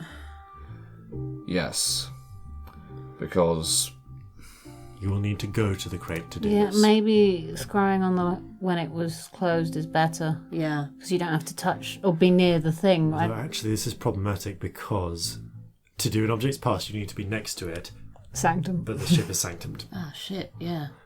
Oh, fuck, that's an issue, isn't it? In theory, you could. Could we yeah, fit it in the sending room? I don't know we should it's move it. it is large. It's about the size of the sending room. I could just look at the event. Yeah. That is possible. do that, because the last time we were instructed to just take something and deliver it somewhere, it was Scrimshaw. Yeah. And before that, it was Olga. I think you've just proven the point. Yeah. I don't like the point. Okay. They always say bad things come in threes, don't they? Oh, there's three of us. Oh. I like us. Also, Jeffrey we've got makes Jeffrey, 4. so it's 4, so it's fine. And Marjorie now, so 5, or maybe loads, because Marjorie can be lots of things. The pair of them are just like Having a chat. chittering to each other. Do you want to do that now? Get it dealt with? No time like the present, I suppose. As I'm you get out, so tired. as you get out the stone, With my 1 point of exhaustion. Scamp, you hear a voice in your ear. Now, child. There's no need for that. Someone's in my head. Come What? and pay me a visit. Who are you? Where are you? What is happening? You know where I am. I don't know where. Are you the voice in the box? Are you in the box? Yes. The box is talking to me. Are you the box? Or are you in the box? I am in the box. Because I don't know which is worse. Why is it talking to you? I'm thinking about how this is working. Specifically. This would I'm going to say that you are kind of leaning on the wall at the moment this is working, which is the only way I can fix this working, because technically you would be on the edge of the sanctum. Right. Because, as we've established, message spells don't work through the barrier of a sanctum. So I assume that you're kind of just on the edge, and it's just able to make that connection point between sanctum and non-sanctum area. And actually, if you stand up, you realise can't hear the voice. I was gone now. Poke the wall. As you touch it, you just hear, "Come right down. I assure you you'll be entirely safe, but there's not a lot of room in here, and I would prefer to speak with just you. You seem to be the most agreeable of the three of you." They say I'm agreeable. What else did it say? So come alone. It's awful. You're not going alone. Fuck that. No. I mean, we can't hear what it's saying anyway, but I'm not letting you go down there alone. Oh! You hold on to Marjorie, and if anything terrible happens, she'll peck you. Great. I'm going to be literally, feet away. There's something from the box talking to me. That's horrifying, and I think we should address this by going to it immediately and sorting this. Yes. Yeah. I just refuse to be that far away while this scary thing is talking to only you because it's taken a liking to you. I'm very likeable. Well, yeah, I mean, you are likeable, but you're also really powerful. Can you make what us if it's taken a invisible? liking to you because of that? Yeah, but you were about to scry and it knew. I don't think invisible's gonna help. Can you ask it if we're nearby but we can't hear it? Will it talk to you? Well, let's just go and see. Yeah. If you stay. We'll stay nearby, but obviously we can't hear it if it's doing a message to you in your brain. I'm assuming that you are not touching the edge of the wall while you're having this conversation. Yeah. I would like to quite openly be in the room with them, actually. Okay. Do you touch the wall? Yeah. You hear a voice go. Inform your friends that I have very good hearing, and you are louder than you think you are. Well, the voice can hear everything we've been saying. I don't give a shit. That's fine. I've not said anything I regret. Is this a problem? Is that fine? No, it's fine. I was listening specifically. Okay. Look, I give you my word. You'll come to no harm. You are a mysterious voice of the box. Your word doesn't really count for a great deal, I'll be honest. His word did it. Good. That's always worked point. before. Have your friends stand immediately outside if you wish. But, as I say, there's not a lot of room in here. Could you ask it what its pronouns are? It's actually speaking and I feel a bit like a dick just saying it. That's a point. Sorry. what pronouns do you use? Thank you for the consideration. He, him. He, him. Lovely. I remember that. Fantastic. I just realised that he was actually talking and I was just saying it, and that's a dick move. Yeah. So, yeah. I tend to default to they. It's easier. Yeah, I don't know why I went it. I know many ways. He is a mysterious voice of the box, and Yeah, we weren't sure if he was the box for a while there. Yeah, I wasn't sure if he was actually real or not, in all fairness. So, yeah. Oh, thanks. We're not... Well, you know what I mean. I have many invisible friends. Thank you very much. I didn't mean I thought you had a voice different in your voice says in head. your ear, yes, quite. I meant more like I thought he could be an illusion or something. But, Okay. yeah. But always worth keeping an eye out for that sort of thing, as well, you know, voices in heads. Yeah. It's worth checking. Yeah. Let's go talk to the box. Right. You head down to the hold, and as you get to the box, you see that in the side of the box, very finely cut, is a doorway that blends into the rest of the wood. But it pulls open just a little to allow you in. Well, this is awful. In the crate. Into the crate.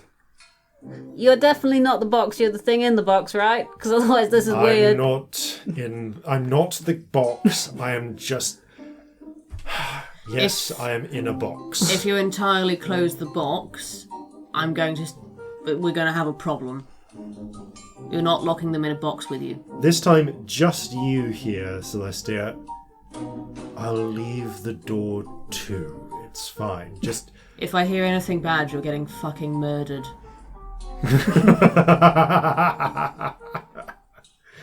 Oh, laugh it up, darling. I don't want to cause you any trouble, but... I don't want to cause you any trouble either, but I will. Yes, you're very scary. As are you, I'm terrified. Don't hurt them. They're the...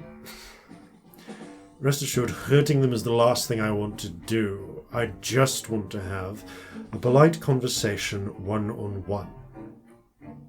Can I go in the box now? Yeah, you haven't heard any of this. This is all done by message spell. Yeah, go for it, but be careful.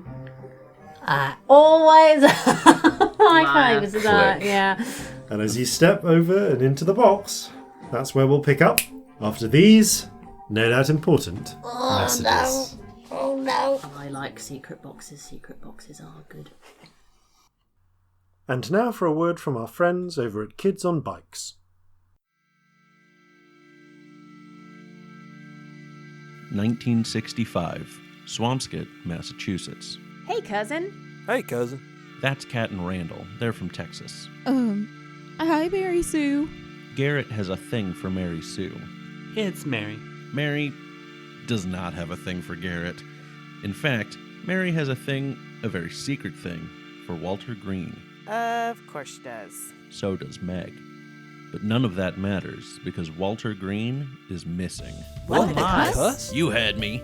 He's missing, and you're all suspects. Sir, I believe you're Suspects? mistaken. On what grounds? I'd like to see your badge, please. Cousin cusshole. It's possible Officer Ross isn't looking in the right place. Because Walter, well, he disappeared near the woods. And that group that lives in the woods, they're different. Hello? Tell him what you told me. I'm a witch? It's Kids on Bikes, available wherever you get your podcasts.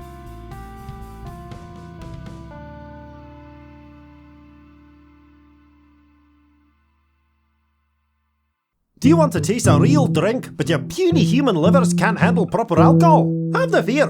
McLaughlin's Head Smasher export brand Mountain Home Whiskies for you. While you share, rate, review and subscribe to Flintlocks and Fireballs, enjoy the clear, crystal taste of the perfect mountain spring water we use to dilute a perfectly good drink down to something you can stomach. McLaughlin's export whiskey for pansies and for humans. And welcome back. So, Scamp. I'm in a box. You open the door to the box. There is a set of curtains behind, and you have to step in and beyond the curtains. Fancy curtains. And you find a small, surprisingly enough, lit room, a decorated chamber of sorts. There's a little mage light suspended, a little sort of wire holder from the ceiling, as well as a little tea set, some small crates of, you'd guess, supplies, a little bookcase, a comfortable series of cushions, and of course, the inhabitant. You see as you step in a serpentine reptilian body, 4 regular limbs and a pair of curled wings. Again, not bat-like as might be expected, but not quite like a bird's. Translucent, coppery scales fan out from the folded skin, thin and light, catching the dim glimmer of the solitary mage light illuminating the room. It has a proud head with swept-back horns and reddish-bronze scales that fade to a malachite green at the ridges towards the back of the skull. Unexpectedly, he also wears clothes cut for a hexapedal form. Fine black cotton around the clawed limbs, somewhere between shirt and trousers, ending in wide sleeves in the Haldanic style, and a sort of sleeveless silk jacket around the torso, in black silk with green embroidery of tea leaves, cut to permit free movement of wings and tail. The horse-sized creature lounges on a pile of comfortable cushions beside a low table of polished rosewood. Not far away, as mentioned before, there are the supplies, the bookcase, and also you notice in one corner a decorated clay chamber pot. A pair of lambent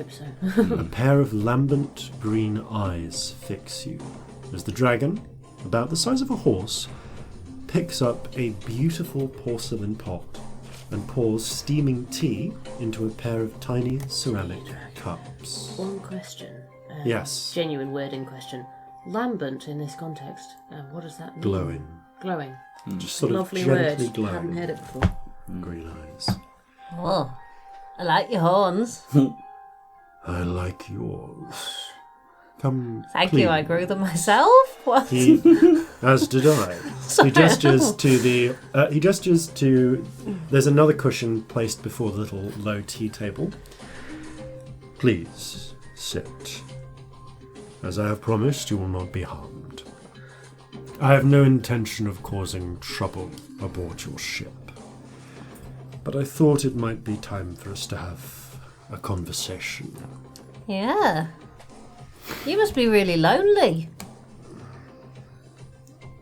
There's a little awkwardness for a moment. Sorry.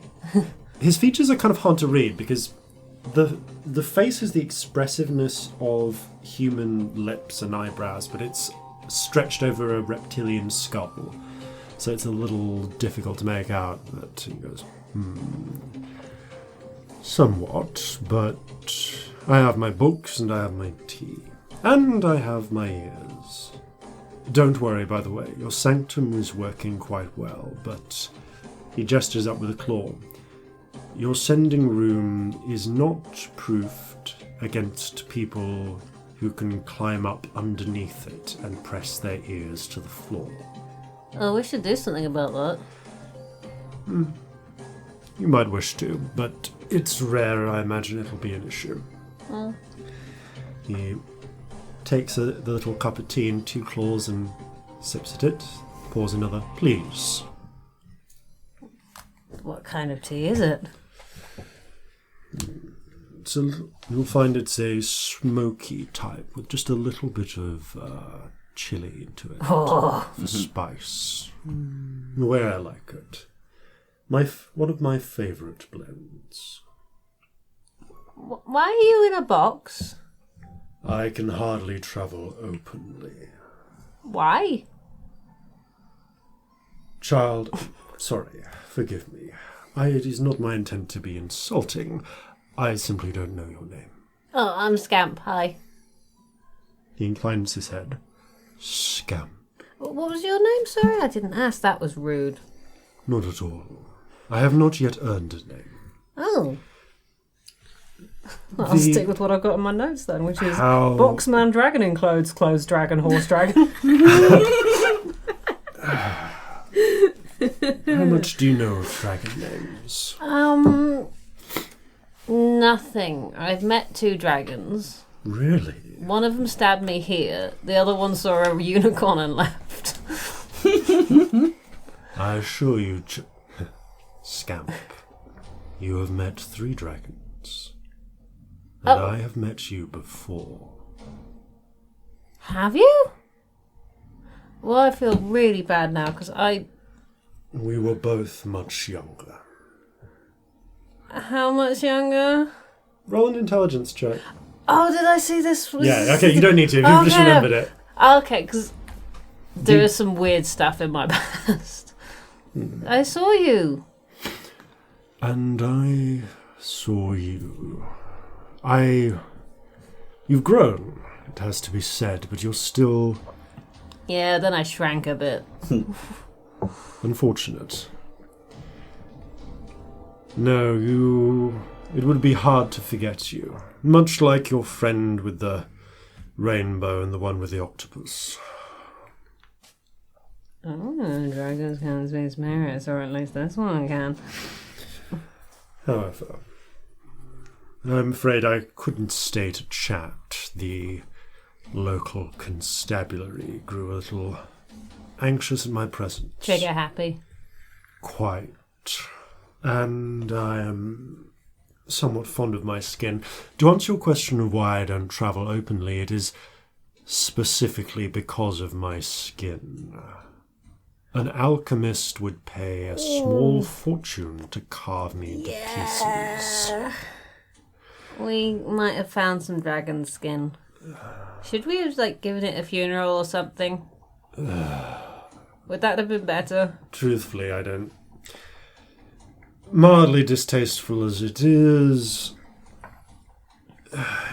a common practice. Ooh. And, well, I know nothing about who that dragon was. Maybe they deserved it. Things made of people still feels weird. I've got some maps that I keep thinking maybe I should give a burial. Whatever soothes your conscience. Scamp. Yes. Names. It is the way of dragons to acquire names. When we have performed deeds of sufficient valor or terror or note, someone else might name us and we might take it on. if we accept it. This is how one gets names such as the Wind of the North and I'm such things. really good at naming things. Would you like a name? I assure you, the name must be earned and I must accept it. We call fucking Bob or something. Otherwise, my former associates were very fond of offering what they thought of were inventive names. Jaw Crusher, Bone Snapper, the such. But you may, for the present, call me by a nickname, if it would be easier. Lapsang. Oh, I like that. Oh, it's a good name for a tea dragon. I will accept being addressed as such. That's a nice name. Thank you, it's my favourite tea.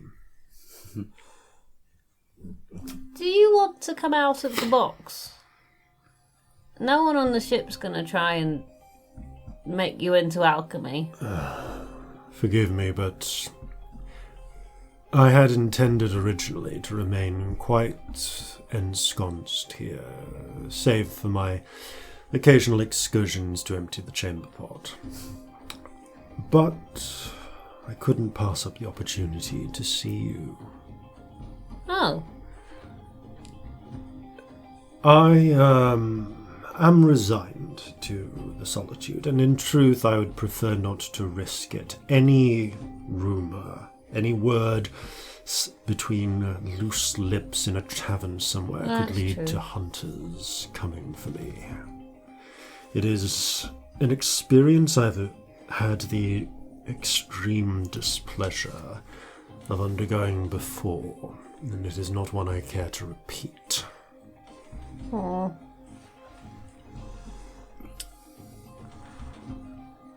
Well, it's nice that you remembered me. Oh, yes. In fact, I insisted I come on your ship when I heard about you. Well... I only saw you briefly. And I was only little. I'm still pretty little. But I saw... Forgive me, at the time I didn't quite understand your nature. I am a normal child. And I am a large lizard.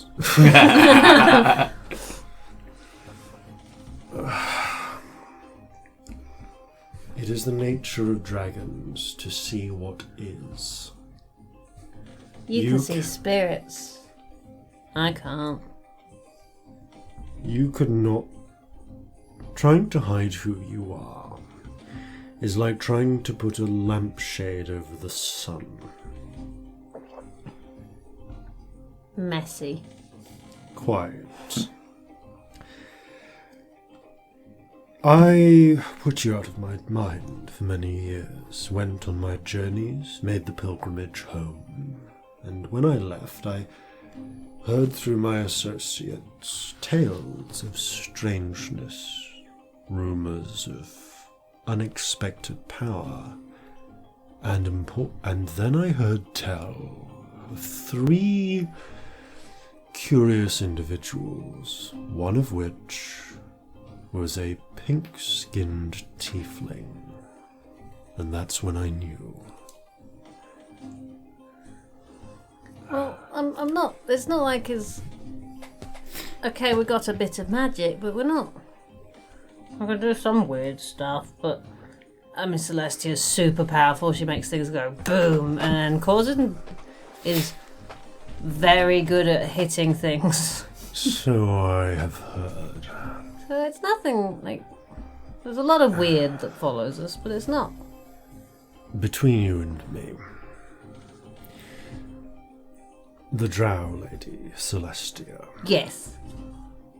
She is somewhat acerbic. I feel she and I would not get on well. Oh, she's lovely when you get to know her.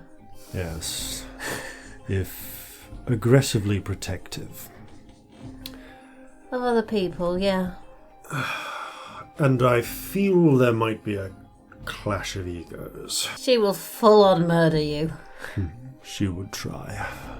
Still, forgive me, arrogance is a weakness. He seems to straighten himself and think, She would try and quite possibly succeed. It is not an engagement I would care to take. I have been listening with some interest to your deeds, those I've been able to hear about through the contacts I acquired through the Fisher Kings. Which ones have you heard of? Just curious, because we tried to keep some of it quiet, and it would be nice to know that it worked. People have told me of a tiefling who was of great influence on the Council of Kion. Oh yeah, that one's supposed.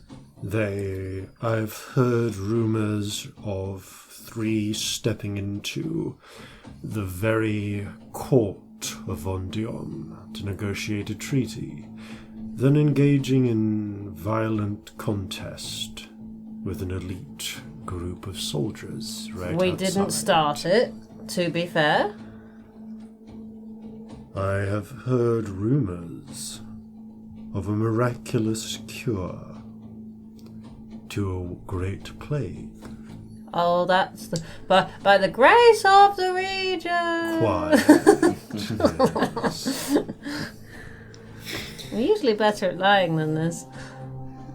But some stuff's just funny.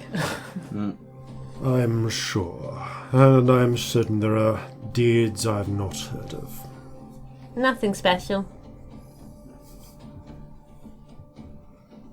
He seems to think for a moment. Would you like to... Do you enjoy playing games? Yes. Do you know how to play dominoes? Do I? Roll an intelligence check. Oh. Yes. Natural 20. You I'm played dominoes amazing before, at yes. dominoes. Well, I'm sure I could give it a go. I have a set in here. I should tell them that I'm playing dominoes and it's all fine. Otherwise, Celestia might start killing things. He gestures with the claw. Stick their head out of the box. Everything alright? It's all fine. We're having tea and playing dominoes. What? Are you at all in danger? Always? I'm just gonna sit out here while you play dominoes for a while. Yeah. Yeah. I think I will too. Would you like some tea? If there's any going spare. I think I've got a cup somewhere. Only if he's got some. You produce a cup and pour out a little, and rolling his eyes, pours a little bit of tea into it. Thank you. They're welcome. Can I hear him at all through the door? Actually, Or is he no. messaging? It messages. They message Scamp rather than speaking out loud. Take the tea. Just gonna sit here. Okay. Comes back inside. I twiddle away on my guitar and drink some tea. Just gently Once I've play realised some they're not music. immediately in Yeah. danger, but I'm still kind of worried, so I'm still going to stay there. Yeah. Yeah. In return, sitting down. The guitar is also a weapon, so... The guitar. The guitar. The tea set is moved to one side of the table. Dominoes start getting laid out as the game begins. Pretty soon, you got a solid edge on this. I'm just going to ask for an opposed intelligence check Oh, well, this will for go the well. game of dominoes.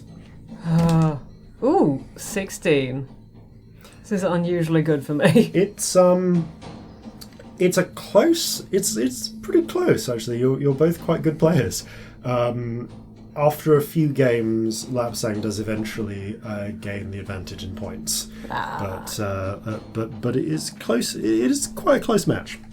You continue talking while this happens. So you say you can see things as they are. Yes. What do you see? In what? Me? I see a young tiefling with great potential. I see someone of interest. Oh. Not perhaps necessarily of tactical interest to me. I see someone who I like the look of and would be happy to play dominoes with occasionally to pass time on this long journey. This game is fun. Yes. I have no interest in getting involved with your life or your business on this journey unless things are truly dire and the ship risks sinking. Do not expect me to get involved in any boarding actions or the like. And obviously, please don't take this as an insult, but should your crew decide to come and try to kill me and skin me and harvest my organs, I will sink this ship and everyone on it. Oh yeah, that's why I put the alarm up. Tricky one to get around that, yes. You look and you notice, testing it, the alarm has been dispelled. Well, if you're gonna get rid of it, then other people will... I was curious. Since there were so few on the ship, I wanted to hear what was going on. Oh. And as we've established, and as this is so beautifully sanctioned, I couldn't exactly listen in magically, could I? No. Good. It's a good thing. I don't intend to make a habit of it. I wanted to know. And most truthfully, this is answering much of my curiosity. I'm going to put the alarm back up, but I'll make it so you don't set it off, if you'd like. Thank you. It will certainly make it easier to empty the chamber pot. I've had to dispel it every single time I went out to refresh the commode. Have you seen anyone else like me? With magic the same way? Personally, no. But while I was in the Cinnabar court, I did speak with other dragons. And I did ask. Some of them have seen others like you. Not in a long time. Well, as you would reckon, it's a few certainly at least not for a few decades. Oh, but they could be alive still? Perhaps. I didn't ask exactly what their species were. If they were halflings, they could exist but be old now. Or even elves. Or dwarves. I'd like to meet someone. Well, dangerous as it might be for the world, I wish you luck. I'm afraid I'm, in a very real way, starting my journey myself. Where are you going, if you don't mind me asking? I trust you with my secrets, you trust me with yours. If they're mine to give? Fair. I'm not giving you other people's secrets. Fair. Well, right now I'm headed to Sunder to do a little contract work for the sculptor, but for the kings in general. For the last decade or so, I've found this employment with them. It's been a way to earn a little coin, to keep myself comfortable, and to sharpen my claws a little. Honestly, a lot of it's beneath me, but it's paid for the tuitions I've desired.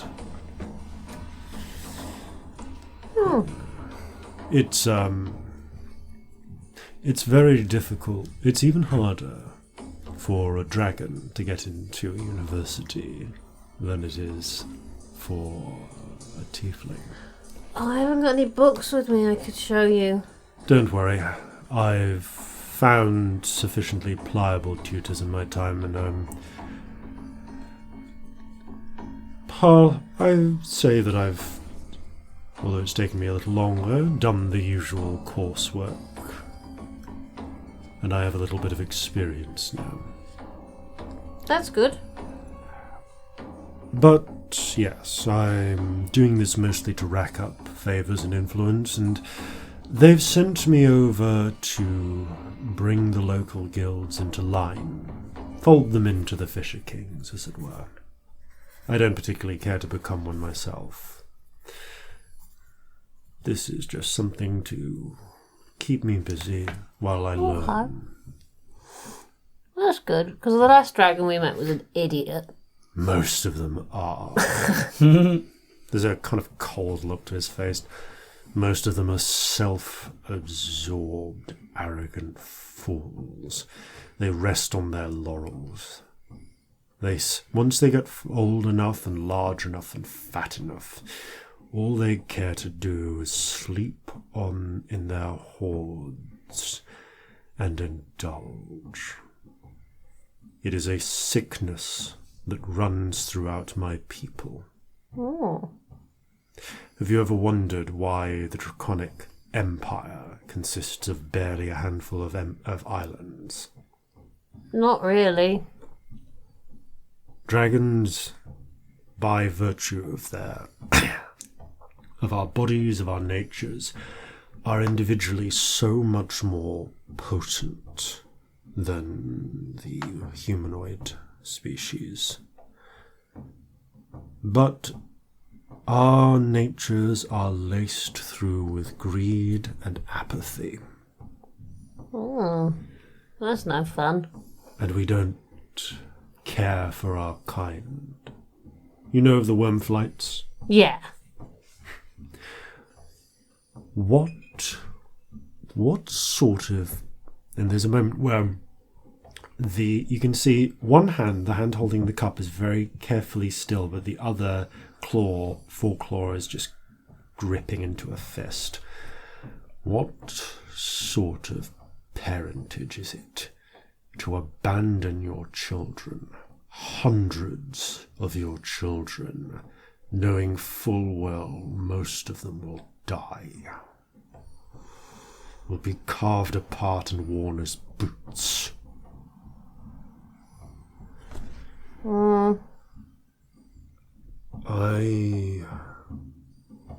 I believe that part of our arrogance is because we are so individually strong. We do not allow ourselves to understand the strength that comes from community, from society. That is why your people, not acknowledge not necessarily your specific people, but rather humanoids, humans, halflings, goblins rule the world, and not dragons. That is why they are so prolific, because they work together, and we do not. Huh. And that is what will one day kill us all. Wow. That's a bit sad. If it is a doom, it is one of our own making, and not one I intend to fall to. Oh, you're doing pretty well by the look of it. Sorry, am I doing the arrogance thing again? It really is hard to tell sometimes. Yeah, but you check on it. That's unusual. He sips at the tea. Thank you. Pause a little more. Notices that it's run out. You see him pick it up, slide over to one of the crates of supplies. One's actually a water barrel. Dips into it. Passes a... Just thinking about the type he is. Yeah. And passes a claw over... puts a claw into the water. There's a brief pause, and then it begins to steam and then bubble. Oh, that's fun. Rest assured, if I used my breath, it would be a little bit messier. I believe one of your companions can probably do this themselves. Yeah. They put the lid on the teapot. Is there anything we can do for you? It seems kind of, other than, company once in a while. Company is appreciated. It is a long journey to Sunder, and I cannot fly 3,000 miles myself. Nah. Or I would have done it. Please do not reveal my presence to the rest of your crew. No, that would be bad. I understand if you feel the need to inform your officers, but do not let it become generally available. In the meantime, whenever you wish, send me a message, and if I am in the mood to entertain, we can drink some tea, play some dominoes. Okay. Do you like chocolate? A little. Only I don't like it too sweetened. I don't understand. I prefer my chocolate very dark. Oh. I don't think I've ever had it like that. It doesn't sound as fun. There's a certain satisfaction to the bitterness, but I'm generally not a fan of very sweet things. I bet you like coffee as well, don't you? Ugh. It has its benefits, but I prefer tea. Good. That is good and right. Regardless, my motive in asking you to come down was simply to assure you that I am not intending to cause you any trouble, and once I leave, well, who knows? Perhaps we will talk again after. I don't intend to get in your way. I'll be busy mostly in the underground of things, but I suppose if you need to find something, you can always give me a sending. Do you want to meet the others? I would prefer not. As I said, Okay. clashes of ego. What about Jeffrey? Would you like to meet Jeffrey? What is Jeffrey? A monkey. There is a flat gaze okay. from the green eyes. And He tends to break things, so I won't let him in. Thank you. And as for your captain, please convey my best wishes and my sworn oath not to cause any trouble for him or his on this journey. However, again, clashes of ego. Okay. Says I don't have an ego. Yeah. Don't take that as an insult. Okay. Well then, Scamp. Can I see your books sometime? Oh, of course. Reaches over and pulls one out. It appears to be a. It appears to be a book. The book that he's chosen is literature, and it appears to be a somewhat romanticized rendition of the campaigns of Petroleum. Oh. I can read now. We could have a book club. Why not? I don't quite have enough to last me the whole journey, so I'll be rereading these a few times. Having someone to talk about with it would be interesting. I'll see if there's any other books I can borrow for you. That would be appreciated. I should go before they start shooting things. He twists his hands together for a moment and produces what appears to be a small, bright blue rose, which he hands to you. It lasts for about 6 seconds before fading away. That's awesome. Where's it gone? Didn't really exist. Just brought it into being for a few seconds. It's an old prestidigitational trick. That's really fun. It was lovely to meet you. And you, Scamp. Fair seas. Hopefully. I've got to go out the box and wave goodbye. Raises a claw and then pours himself more tea. Opens a book with his tail. Are you okay? Close the door right? behind you. Yeah. Well, he's very nice. Good. What is he exactly? His name is Lapsang. Good name. For now, anyway. There's a whole thing with names. He's not going to hurt anyone. He promises not to hurt the ship or hurt anyone as long as no one attacks him. Well, I like him a lot better now that you're out in one piece. Easier to trust him. He's a dragon. Wow. But please don't tell anyone. No, that would feel like a bad idea. There's a dragon on board my ship. Only a small one. Corzin looks again at the size of the box. How big is the box? The box is about, I want to say a good 20 foot by 20 foot by 20 foot cube. It's the size of it's the size of a studio apartment, like a small studio apartment, but yeah. Cool.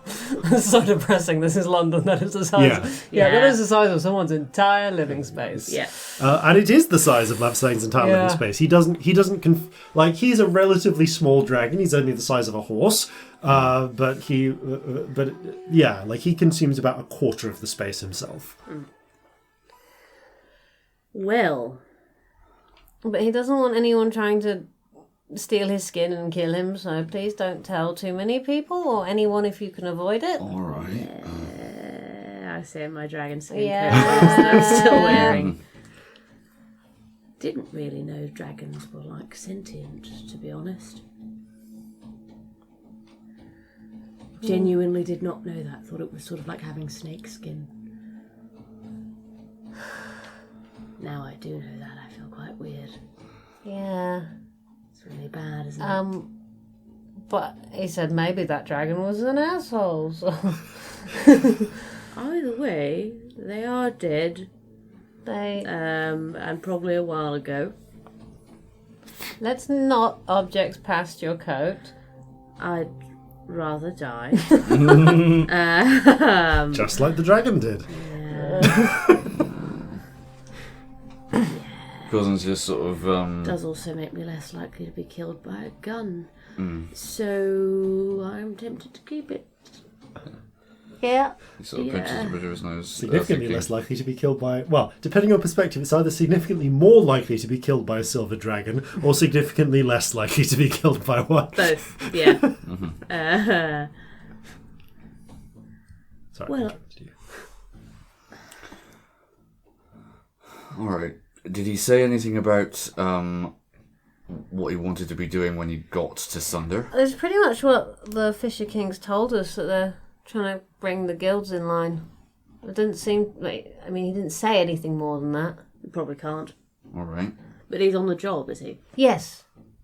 Well, I mean, same as us, really. Yeah, he's a contractor. He's buying himself an education. So essentially, that's kind of mercenary. Cool. Yeah. All right. Freelance. But you can't travel openly if you're a fucking dragon. It's a long way to fly. Yeah. But also trying to get passage. Just not going to happen. Fair enough. All right.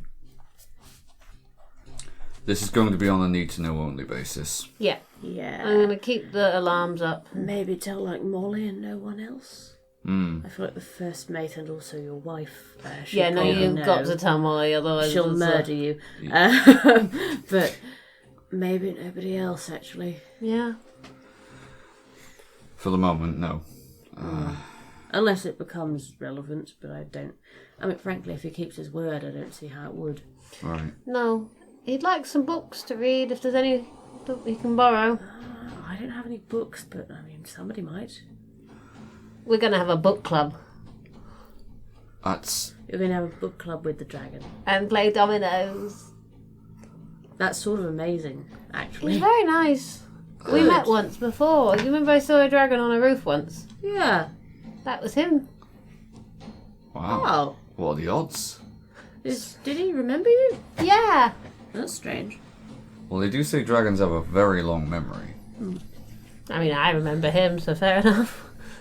Also, I suppose you were in Scarrel's Cove then. You would have stood out. I was also on a roof, so... True. But even if you were with other kids and stuff at that point, you would have stood out because the other tieflings in Scarrel's Cove. Yeah, and you're pink and... Yeah. Yeah. You would have been memorable. Not that you're not memorable anyway, but... Yeah. Well, this is a strange development. Yeah. Yeah.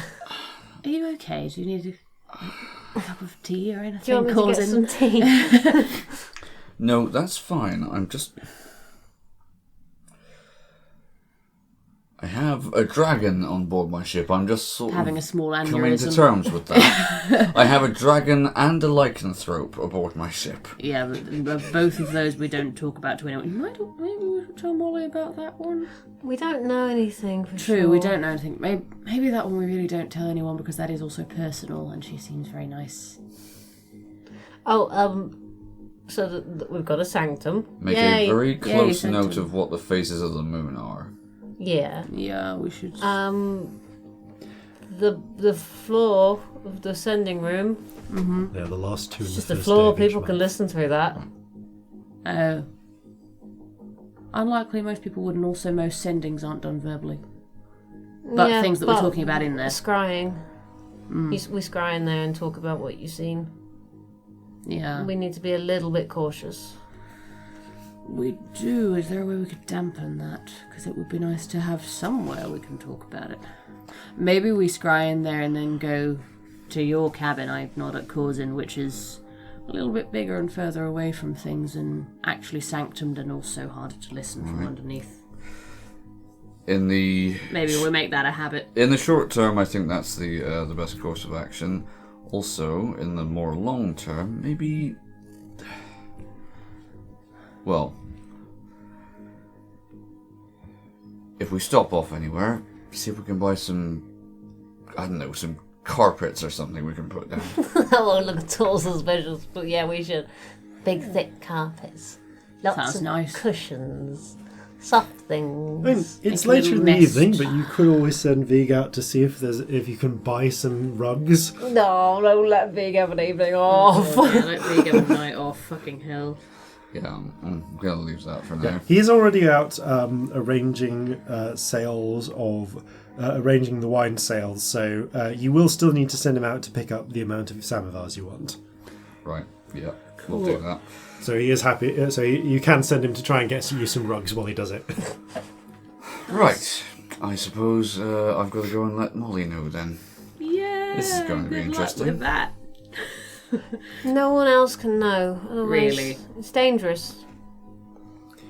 There is. Actually, just kind of cut to. There is a moment in your cabin a few minutes later.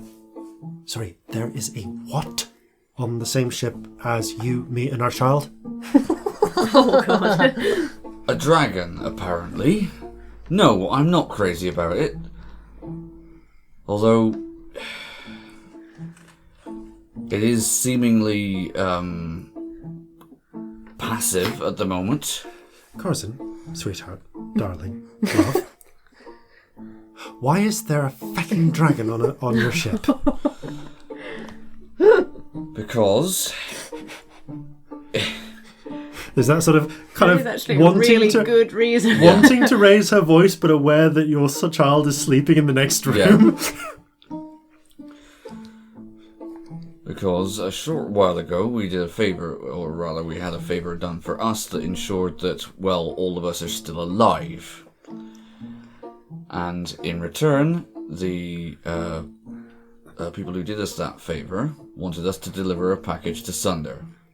I will point out of character that it was not just us that are still alive. It was so that the treaty could happen. Yeah. So that Seoul could be what it is now. Yeah. So it's not just us if you did want to push that. I don't know if you do, but I just wanted to make sure that that was kind of clear in your own head. I was going to... Yeah. It was also, in point of fact, do you remember... We mentioned about what happened in Vendion. Yes, I do remember that. I remember practically biting my own nails off after I found out that you were hiding in a cellar at one point. Yeah, well, what happened in Vendion could not have happened how it did without the intervention of some associates of ours. Again, not 100% sure that's reassuring, but okay. On the upside, probably there isn't going to be a complete bloodbath in Seoul now. And we're all still alive. And you're reasonably sure there's not going to be a bloodbath on this ship? Not if it is... Not if it remains between us and the other two. We're the only people who know thus far, and for the moment, I think it's wise that we keep it that way. You see, I pinch the bridge of her nose. Okay, fine, Corzin, fine. What people don't know won't hurt them. What do we do if it changes its mind? Well, then we plug the air holes and wait. It's a dragon. It'll probably just, I don't know, burn. Well, the real worry is it'll burn down the side of the ship. Like, it's not like we can get a cannon down there easily. No. Well, for the moment, it seems to have got reasonably friendly with Scamp. And if it has no reason to attack anyone, then it's a risk we have to take. If it becomes hostile, then we just send the 2 companies of Marines down there with all the weapons we have and take it out. Fine. At least that's a plan. We have Marines who are literally resistant to flames. That's true. They are. Some of the friends we made along the way. Yeah. Just never seen the spider thing before. No. It's... Like you every now and again you see, tieflings, but the spiders... Yeah. It's just strange, Well, no stranger than some of the things I've seen. True. Some of the things we've both seen. Gotta tell you what, though. They've got no head for alcohol. I don't suppose they have much down there, no. The, couple of them went out while you were off checking, doing things at that temple. A couple of them went down to the, she shakes her head, puts her hand on her forehead. A couple of them went down to the Burning Man. Oh, I'm sure that went down well. With them and the total. Oh, sorry, carry on. Didn't think I'd be doing any barmaiding, but I had to crack a few heads again. Anyway, we also learned they're really good in a fist fight. Oh, got more fists. Twice the amount of fists, yeah. Well, if all goes well at least, you've done your last night of barmaiding. That's to be sure. Again, shakes her head, just looking into the middle distance. I've never seen a man grab hold of both of someone's shoulders and then box both of their ears at the same time. Yeah, that's quite something to see. Also, you should see them once they've got a blade in each hand. I've watched them training. That's. I do not pity the people we're going to be boarding. Absolutely. I know this is a lot to take in. And to be honest, this...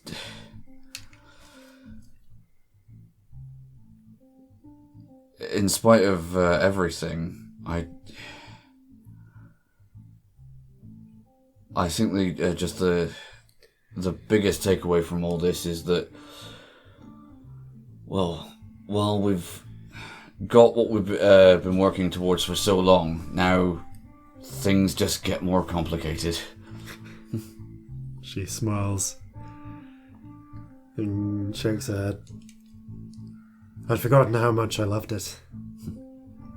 The danger. Yeah. Ready for a bit more? Oh, I don't know. Takes you by the shirt. Think you can persuade me. I guess so. She drags you into bed. Pan. Pan Fireplace. Pan to the kind of like Beautiful ocean view out beautiful of the window. ocean view out of the wide windows and Waves in the crashing forecast. against the earth. There's been a lot of sex the last couple of episodes. Hasn't there? Make for yourselves. Saucy, you're a child.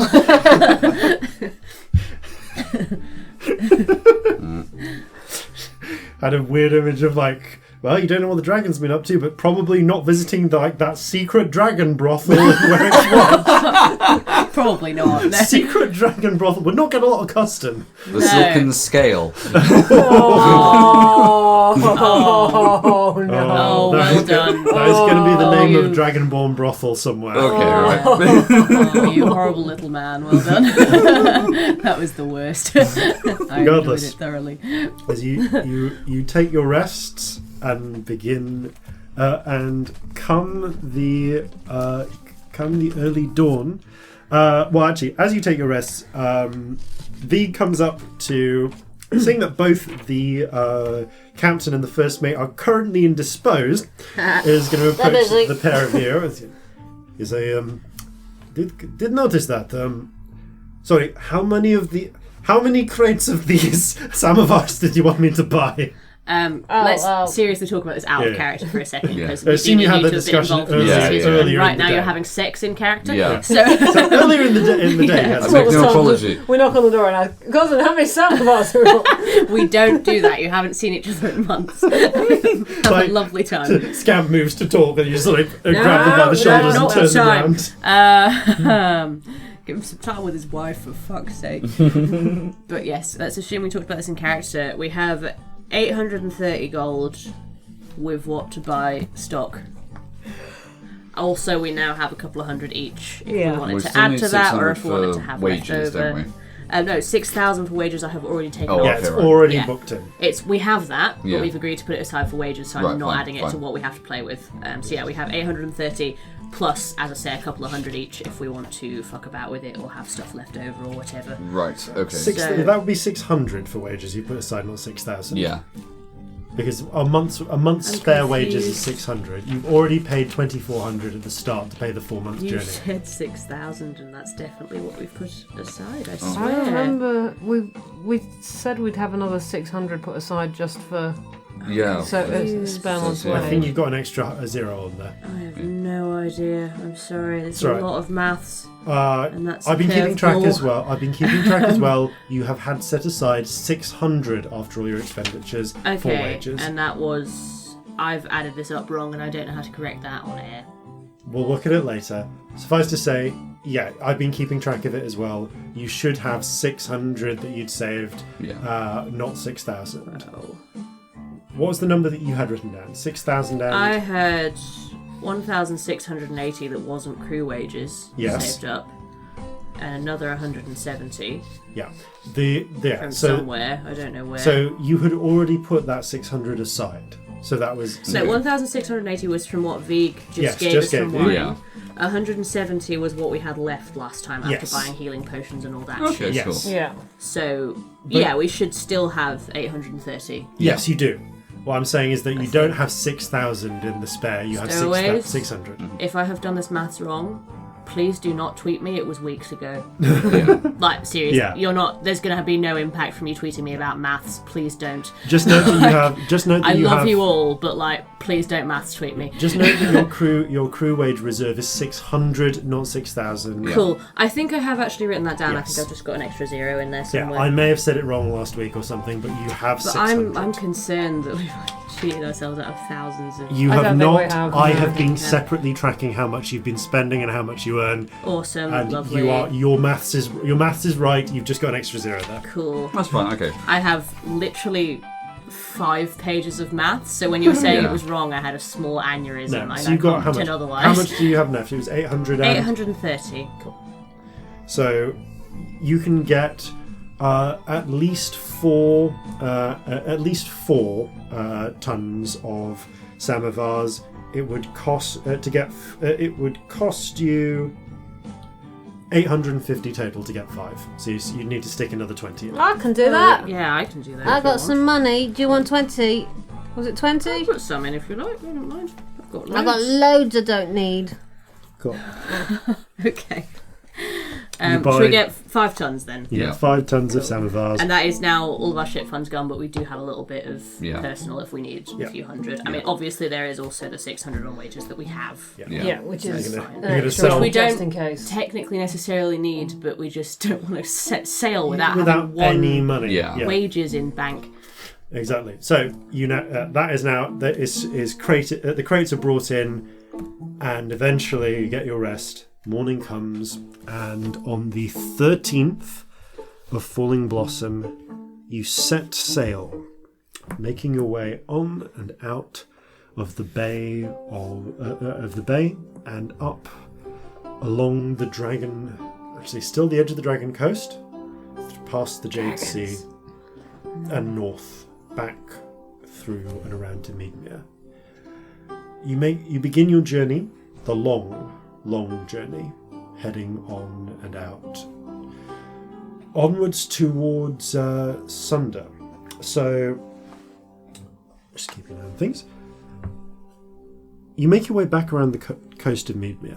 Did you want to try and stop back at Oivigaton, or are you going to go around the isle?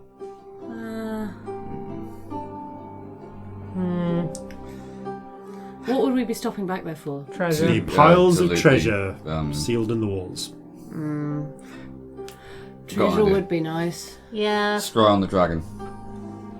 Scry on the dragon. That's very clever. If they're there, We maybe don't, not. yeah. If they If aren't, they've come back, we definitely don't. If they aren't there, yes. Yeah. Let's get the treasure because we could do with some extra funds and Yeah. things to sell. Yes, let's do Okay. that. You spin the eye, you focus in. Let's roll a wisdom save. Okay, and as you step into the bubble, the bubble has placed you on the back of the white dragon. This is fun. So you're not sort of flying behind it, but you're kind of like almost like having to hold on to, like almost like surfing on top of it a little bit. You can feel the wind blowing This is a past drawing, you. isn't it? And like the wings are the great sort of silver scales instead of white scales instead of feathers. Wings are spread, and you notice that it is that he is flying over wide open sheets of ice over water, occasionally beating his wings a little, but mostly gliding. And taking a moment to study, you can see that he has crossed over his back in such a way as to go around the wings. Frankly, almost panniers, heavy leather sacks, heavy leather packs that go around his body. When I'm looking down, you can see that they are filled to the brim with something. Give me a perception check, because they are Yeah, fairly I would tightly like to closed. have a look. Ooh, it's good. Hello. That's not bad. Dirty 20. Okay, there is a mixture of tiny bits of broken ice, but mostly treasure. Gold, silver, gemstones loaded into these panniers as he's flying off. He didn't have time to get any from Oivigaton before, did he? No, but it has been a week. By the time you get back, it was 5 days. It was 4 days back to Werrick's watch. yeah. Took a He could have day. gone back and You are left. not pushing yourself with crazy speed this time to get around. You're just doing like standard gusts when you need to.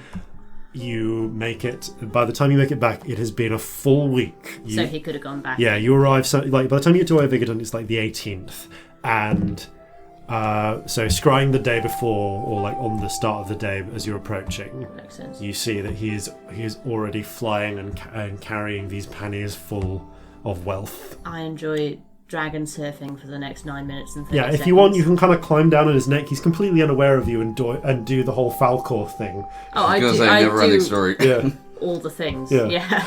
he's Thing in completely unaware of your thing in never-ending presence. story where he's like, ah, and like puts a fist up in the air. That's what happens. Yeah. Excellent. I think we can get away with that. Yeah, surely. that's about as much as we can go with. Yeah, I have You- a lovely time. It's Your great. dragon riding time ends, and you return to the surface. That was the best scrying. I rode a dragon. It was so much fun. They can fly really fast. It was great. I think he's maybe gone and cleaned all the treasure out of Oivigaton though. Had a big mouthful of treasure.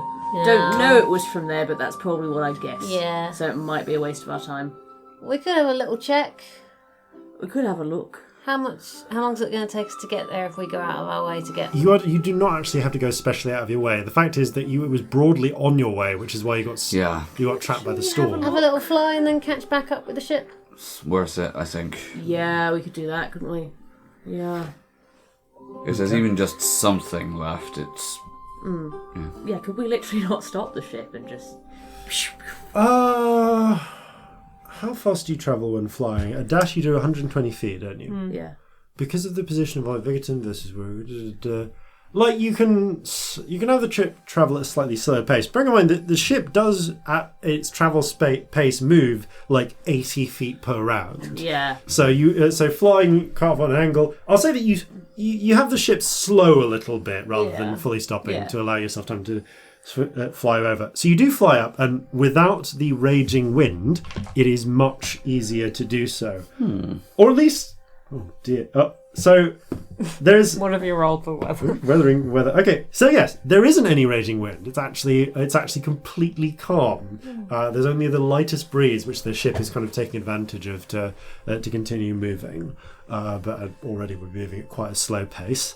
So yeah, when you get back, you'll eventually get a gust of wind and move forwards.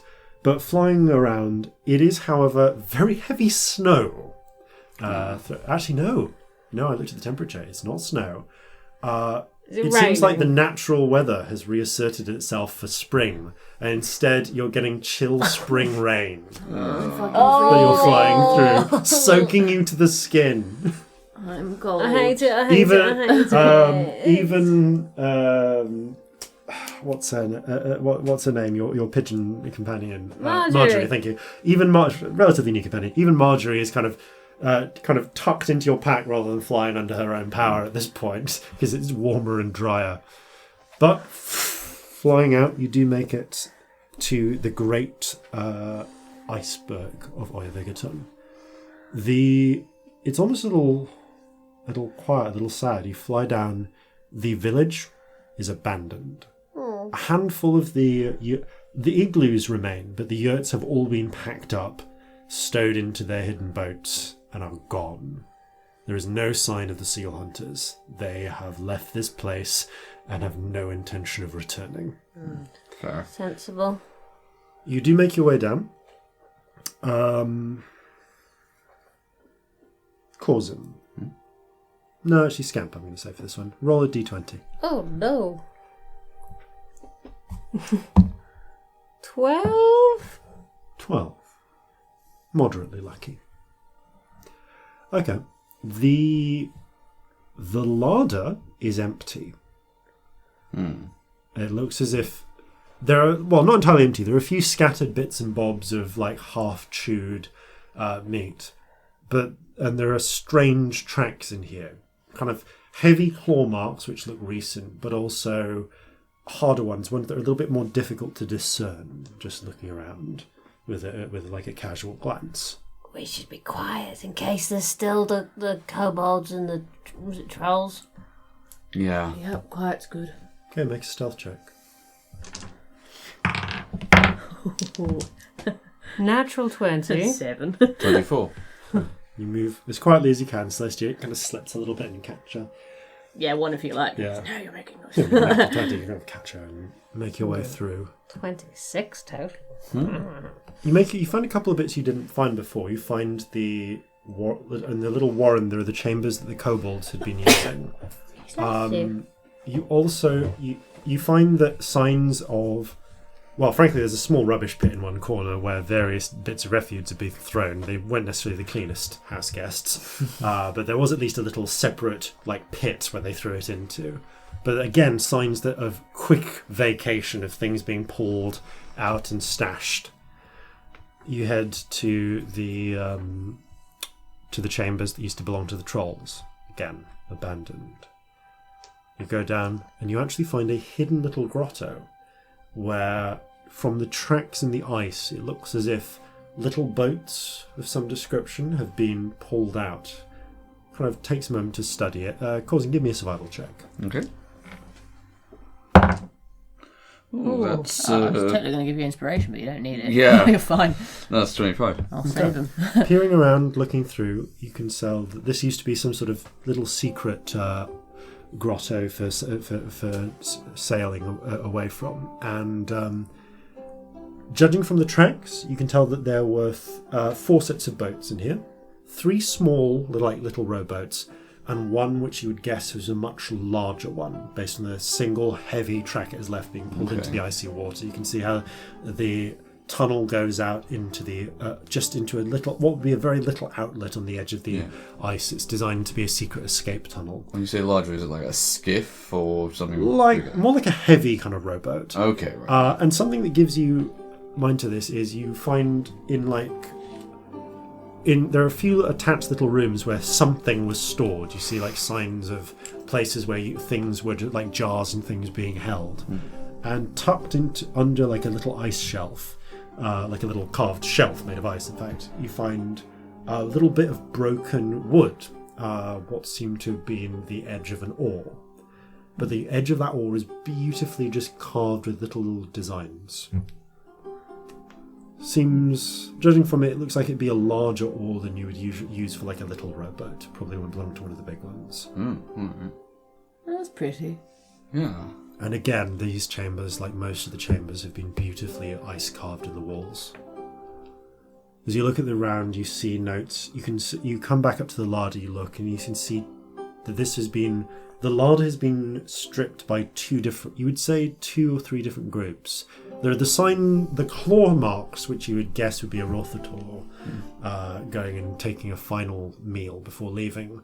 But you also notice what you see are little parallel marks, maybe like little sled marks, where someone's piled the food into a little sled and following the tracks, carried it down to the secret grotto. Okay.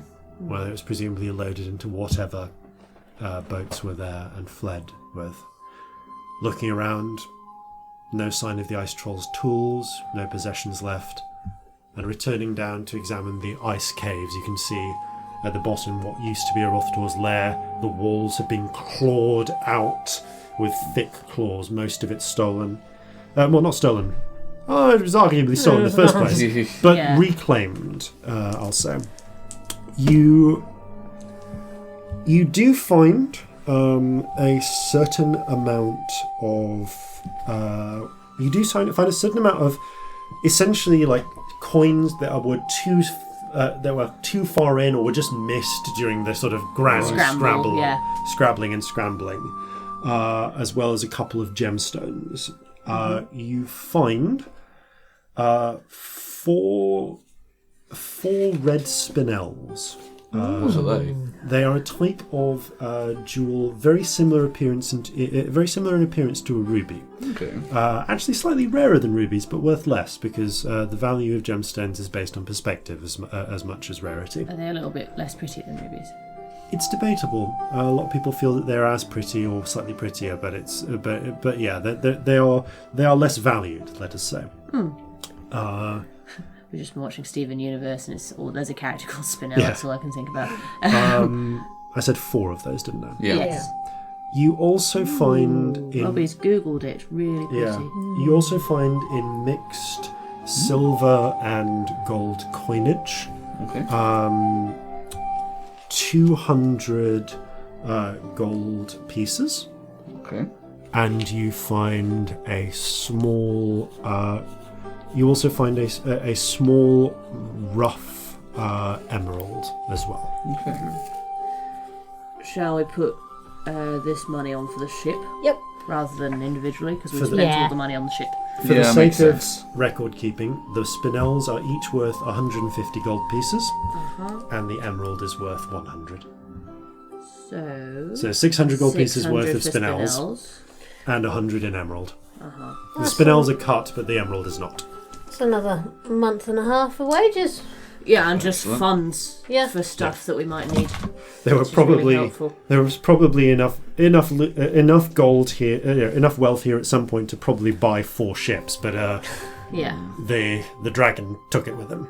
Yeah. But we can save that for if we want to buy more supplies, if Yeah. we want to buy more cargo, if we need anything, Yeah. if we For repairs. fuck up if completely we, and can't pay the crew for 2 months. Right, well, it's, Like, you know. it's enough at least that it made this very much a worthwhile thing to do. Oh, very Oh, yeah. definitely, yeah. I mean, a month's wages for a ship is not to be sniffed at. Absolutely Nope. not. Talking of which, shall we get back? We Yeah. should before they outrun us. You fly back to the ship, Fly! continue sailing on your way. Meanwhile, 3 trolls pull up their little sled, loaded up with out of the boat, loaded up with as much food as they were able to gather. They look between themselves, sadly, talking to each other in Giant. What now? I don't know. The food will run out someday. I know, says the littlest one. But then we'll have to hunt again. But while we can, let's do what brings us joy. The 2 older trolls nod. Very well. Come, let us carve the sagas. And they turn and begin, with their ice tools, sculpting the wall of this little cave. Oh. Cutting back to the rest of the story, however, Oh. away from this Oh. little Wish we tragic preserved- Really episode. nice. Wish we preserved the carvings somehow, because the normal world's coming back. But Oh. someday perhaps someone will find those carvings in Iovigatan Well, again. I would die for those random trolls. I don't know how else to put Yeah, that, but yeah. I would. Yeah. Trolls have to eat so much. That's the thing. They really do. Yeah. They are cursed with their metabolisms. On the way back, just flying, just go, oh, shame I couldn't take Leah there. I would have loved the ice caves. They're very pretty. Yeah. Fly back through the rain. Descending. You could do a minor illusion and show her pictures of them. She'd like that. That's true. I'll do that. That's sweet. I'm going to conjure up a slightly sketchy memory of what they look like. I mean, I have actually established off air that Celestia can't really draw. So Yeah, it's somewhat so, like, sketchy. whether that would work. Roll an intelligence check. Yeah. I mean, so 15. Like, because you're kind of copying from something you've seen through the magic rather than attempting to recreate it like as a drawing. It's not perfect, but you are able to capture kind of like almost like a slightly dodgy snapshot Yeah, of what you saw. Yeah. Kind of Yeah. fixing it as best you can in your mind. that's fun. That said, you begin your sailing on. Did you want to stop at all? Like your last chance of places to stop before you make your way into the ocean Yeah. to make the long passage across the seas. You could places you could stop before you go include the other side of Midmere, Halfland, Sul, even if you really wanted Ossyria before the I don't want beginning. to go to Syria either. I felt we're in trouble there. Before you continue on across the what's the word I'm looking for? Caloric Sea. The Caloric Ocean. That was it. Yeah. Do we need to go anywhere else? I think maybe not. You know. So is there a reason to delay? Not any longer, I don't think. All right then. I think we should go. Carrying your 2 cursed treasures with you. Ma! God. What are we going to do We about don't want to those? sell them to a random collector. That feels Yeah. bad. Like, Who knows? Maybe they'll come and use this party someday. has morals. We don't just sell like random cursed Yeah. artifacts to maybe people. someday you'll just, need Oh, a here's fire something elemental. lethal. Yeah. Let's give it to Or- the general public. Or a fucking, kill you and when you touch it. In fairness, you've suspended the kill you when you touch it function.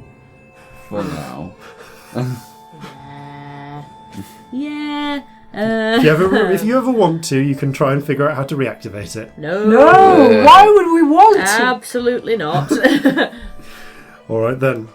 You begin your journey out across the sea, venturing down along the coast, onwards and outwards. And I think next time, because we've had a few long episodes, we will begin to delve into almost the monotonous drudge of long-term sea travel and the difficulties of life aboard ship, as we roll a lot on the naval complications tables I'm drawing up, and also other problems. It's 3 long months to get to Sunder, and you have 1 month of opium left. Yep, that's happening. Oh no. There was also, you'd rolled a 24 on that survival check. Yeah. Oh, it's the worst thing. I'm going to actually go back and say there was one other thing you found in the kobold sections. You found empty tins and wrapping of a particular brand of Osirian opium. And you suddenly realized you realized where that opium ship that went missing a few years ago crashed. Fun. You find the broken remains of an opium pipe in the kobold trash heap. Oh, wow. Things that never came up during that last episode. The kobolds were all hooked on opium. Wow. But, you continue on. You'll continue on, and next time we will pass 3 months across the open seas. Thank you all very much for playing. Thank you all for listening. And farewell from all of us here at Flintlocks and Fireballs. Fair seas and natural 20s. We've treasure from a dragon's lair. All of its cursed is just not fair. But new friends keep us on our toes with tea and talk and dominoes. So gather your muskets, gather your spears, we'll plunder the shores of Calcinea. No kraken, storm or spell we fear, so come and sail with us, my dear.